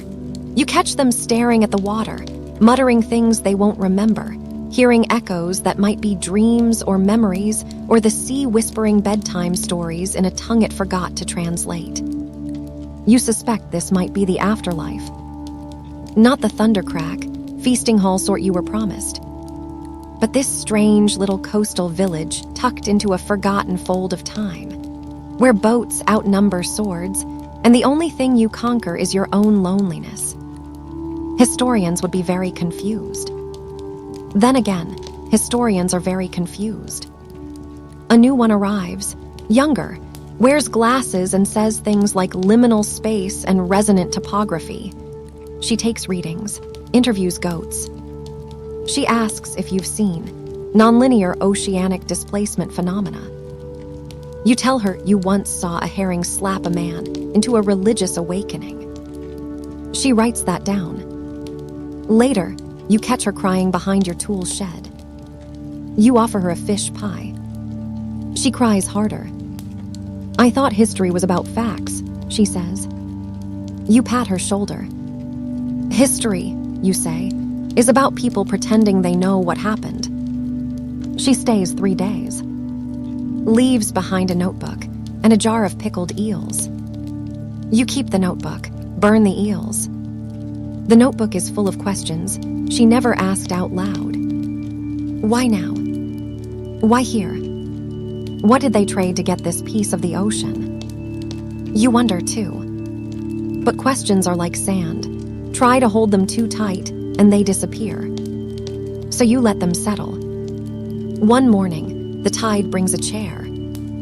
Your old war chair, actually. Weathered, barnacled, and unmistakably yours. It once sat in the prow of your longship, reserved for you alone. A throne with splinters. You haven't seen it in decades. You run your fingers over the carved dragon heads on the arms. Bo raises an eyebrow. You gonna sit in it? You shake your head. You build a little platform for it, right at the water's edge. Let it face east, toward the open sea. Sometimes you see villagers leaving offerings there. Flowers, feathers, drawings, even songs whispered into the wood. They don't know who sat there, but they know it matters. And that's enough. You begin to dream differently. Less battle. More drifting. You're not afraid. You find yourself revisiting old memories like islands, floating from one to the next. Some are sharp and loud, full of shouting and the ring of steel. Others are soft, like wool, like dusk, like the way your mother used to braid your hair before a storm. In one dream, you're rowing, alone. The water glows. You don't know where you're going, but you're not lost. That feeling stays with you when you wake. The village, too, begins to shift. It's not bigger, just deeper. People speak slower, laugh easier. A child writes a song about a crab that stole her sandal and performs it at dusk to thunderous applause. Someone else opens a bathhouse, with kelp wraps and salt scrubs and whispered conversations that sound suspiciously like therapy. Even the goats seem more introspective. One day, a stranger arrives. Not a historian, not a drifter. She wears sealskin, eyes like stormlight, speaks little. She trades stories for honey, says nothing for 2 days, then stands at your old war chair and sings. It's not a song of praise. It's a lullaby. To the sea, to the bones beneath it, to the ships that never made it home. When she leaves, the tide pulls out so far you can see the riverbed. People walk across it, find old coins, carved stones, bits of armor.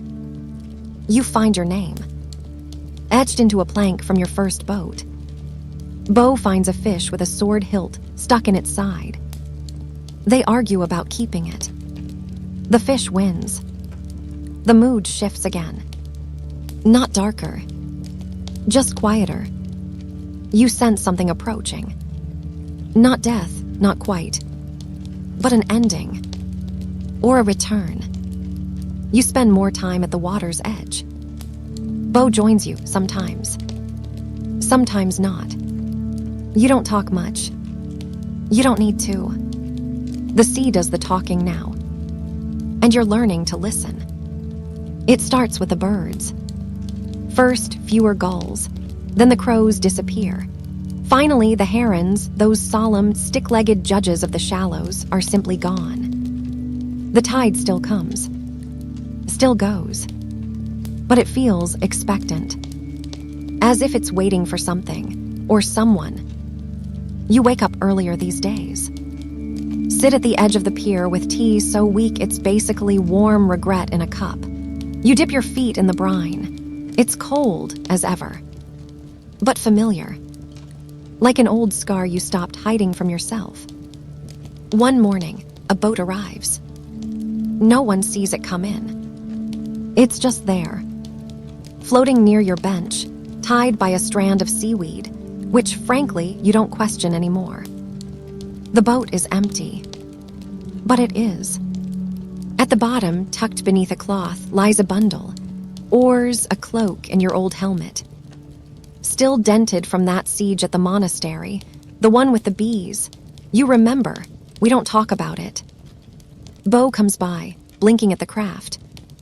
Looks like someone's ready for a trip, he says. You glance at the bundle. I'm not going anywhere. He shrugs, didn't say it was you. Then he leaves a pastry on the dock and wanders off. No one touches the boat. For days it sits. Then slowly, the village begins to bring things. Gifts. Some useful, some absurd. A carved spoon, a knitted scarf, A jar of pickled turnips no one likes, but everyone pretends to. Someone adds a tiny goat figurine. You add nothing. You already gave enough. Instead, you keep listening. To the waves, the wind, the way the tide hums under your floorboards at night. You think you hear names. Not out loud, but remembered. Some days, you walk past your war chair, and there's a fresh flower on it. No one claims to have placed it, but it's always there. Fresh, wild, alive. And you feel something settle in your chest. Not peace, not quite, but the space for peace. One day, you take the boat out. Just a little way, past the cabbage patch, beyond the sunken fence, to where the water deepens and the world goes quiet. You don't row. You just drift. The sky is a pale bruise of dawn. And everything is still. You sit there for hours.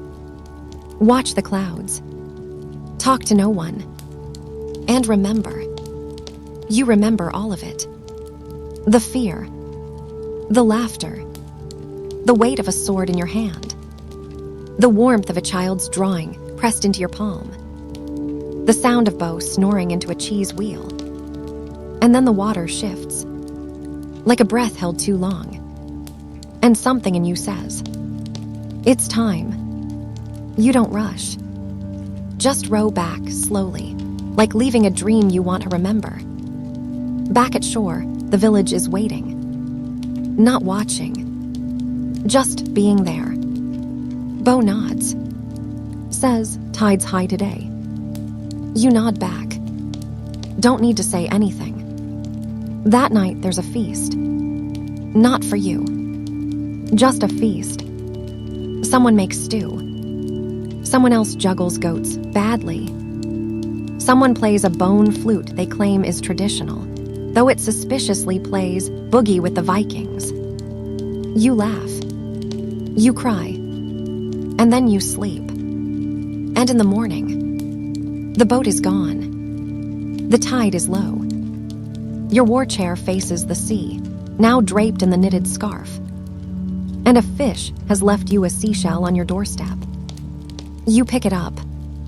It hums in your hand. That night, the sea doesn't come in. Not all the way. Just enough to kiss the dog. Enough to say, I'm still here. And you. You're still here too. Not as a warrior. Not as a legend. But as something softer. Still strong. Still standing. But no longer needing to prove it. You sit on your bench. Watch the last light fold itself into the water. And exhale. Just once. A long, deep breath that sounds a lot like a thank you. Then you turn toward home. The path is soft under your feet. The stars blink like old friends. And the tide, behind you, keeps its rhythm. In, out. Like a lullaby. Word count, 2,136. Wind down, 300 words. So now the story settles. The sea still hums behind your cottage, low and patient, like an old dog sleeping beside the hearth. The villagers have all gone quiet, full of stew and strange dreams. Even Bo is finally snoring in rhythm with the tide. And you're exactly where you're meant to be. Your hands, once wrapped around sword hilts and oars, now rest easy in your lap. The old aches don't ache quite as much tonight. The fire is low, the wind is soft, and there's a whisper in the wood grain of the floorboards, like the sea is telling you, sleep now, you've done enough. Outside, the boat may return, or not. Doesn't matter. Because this isn't a story about endings. It's a story about what happens after. After the fire. After the fury. After the world forgets your name, but not your warmth. The air smells faintly of salt and lavender. Someone left herbs on your windowsill. A peace offering from the next dream over. So go ahead. Close your eyes. Let your breath find the rhythm of the tide. Let your thoughts drift, light as feathers, out over the still water. And let the sea carry them, like it's always done. Where? That's not your job to know. Yours is to rest. Yours is to sleep. You've earned it. You're safe now. You're home.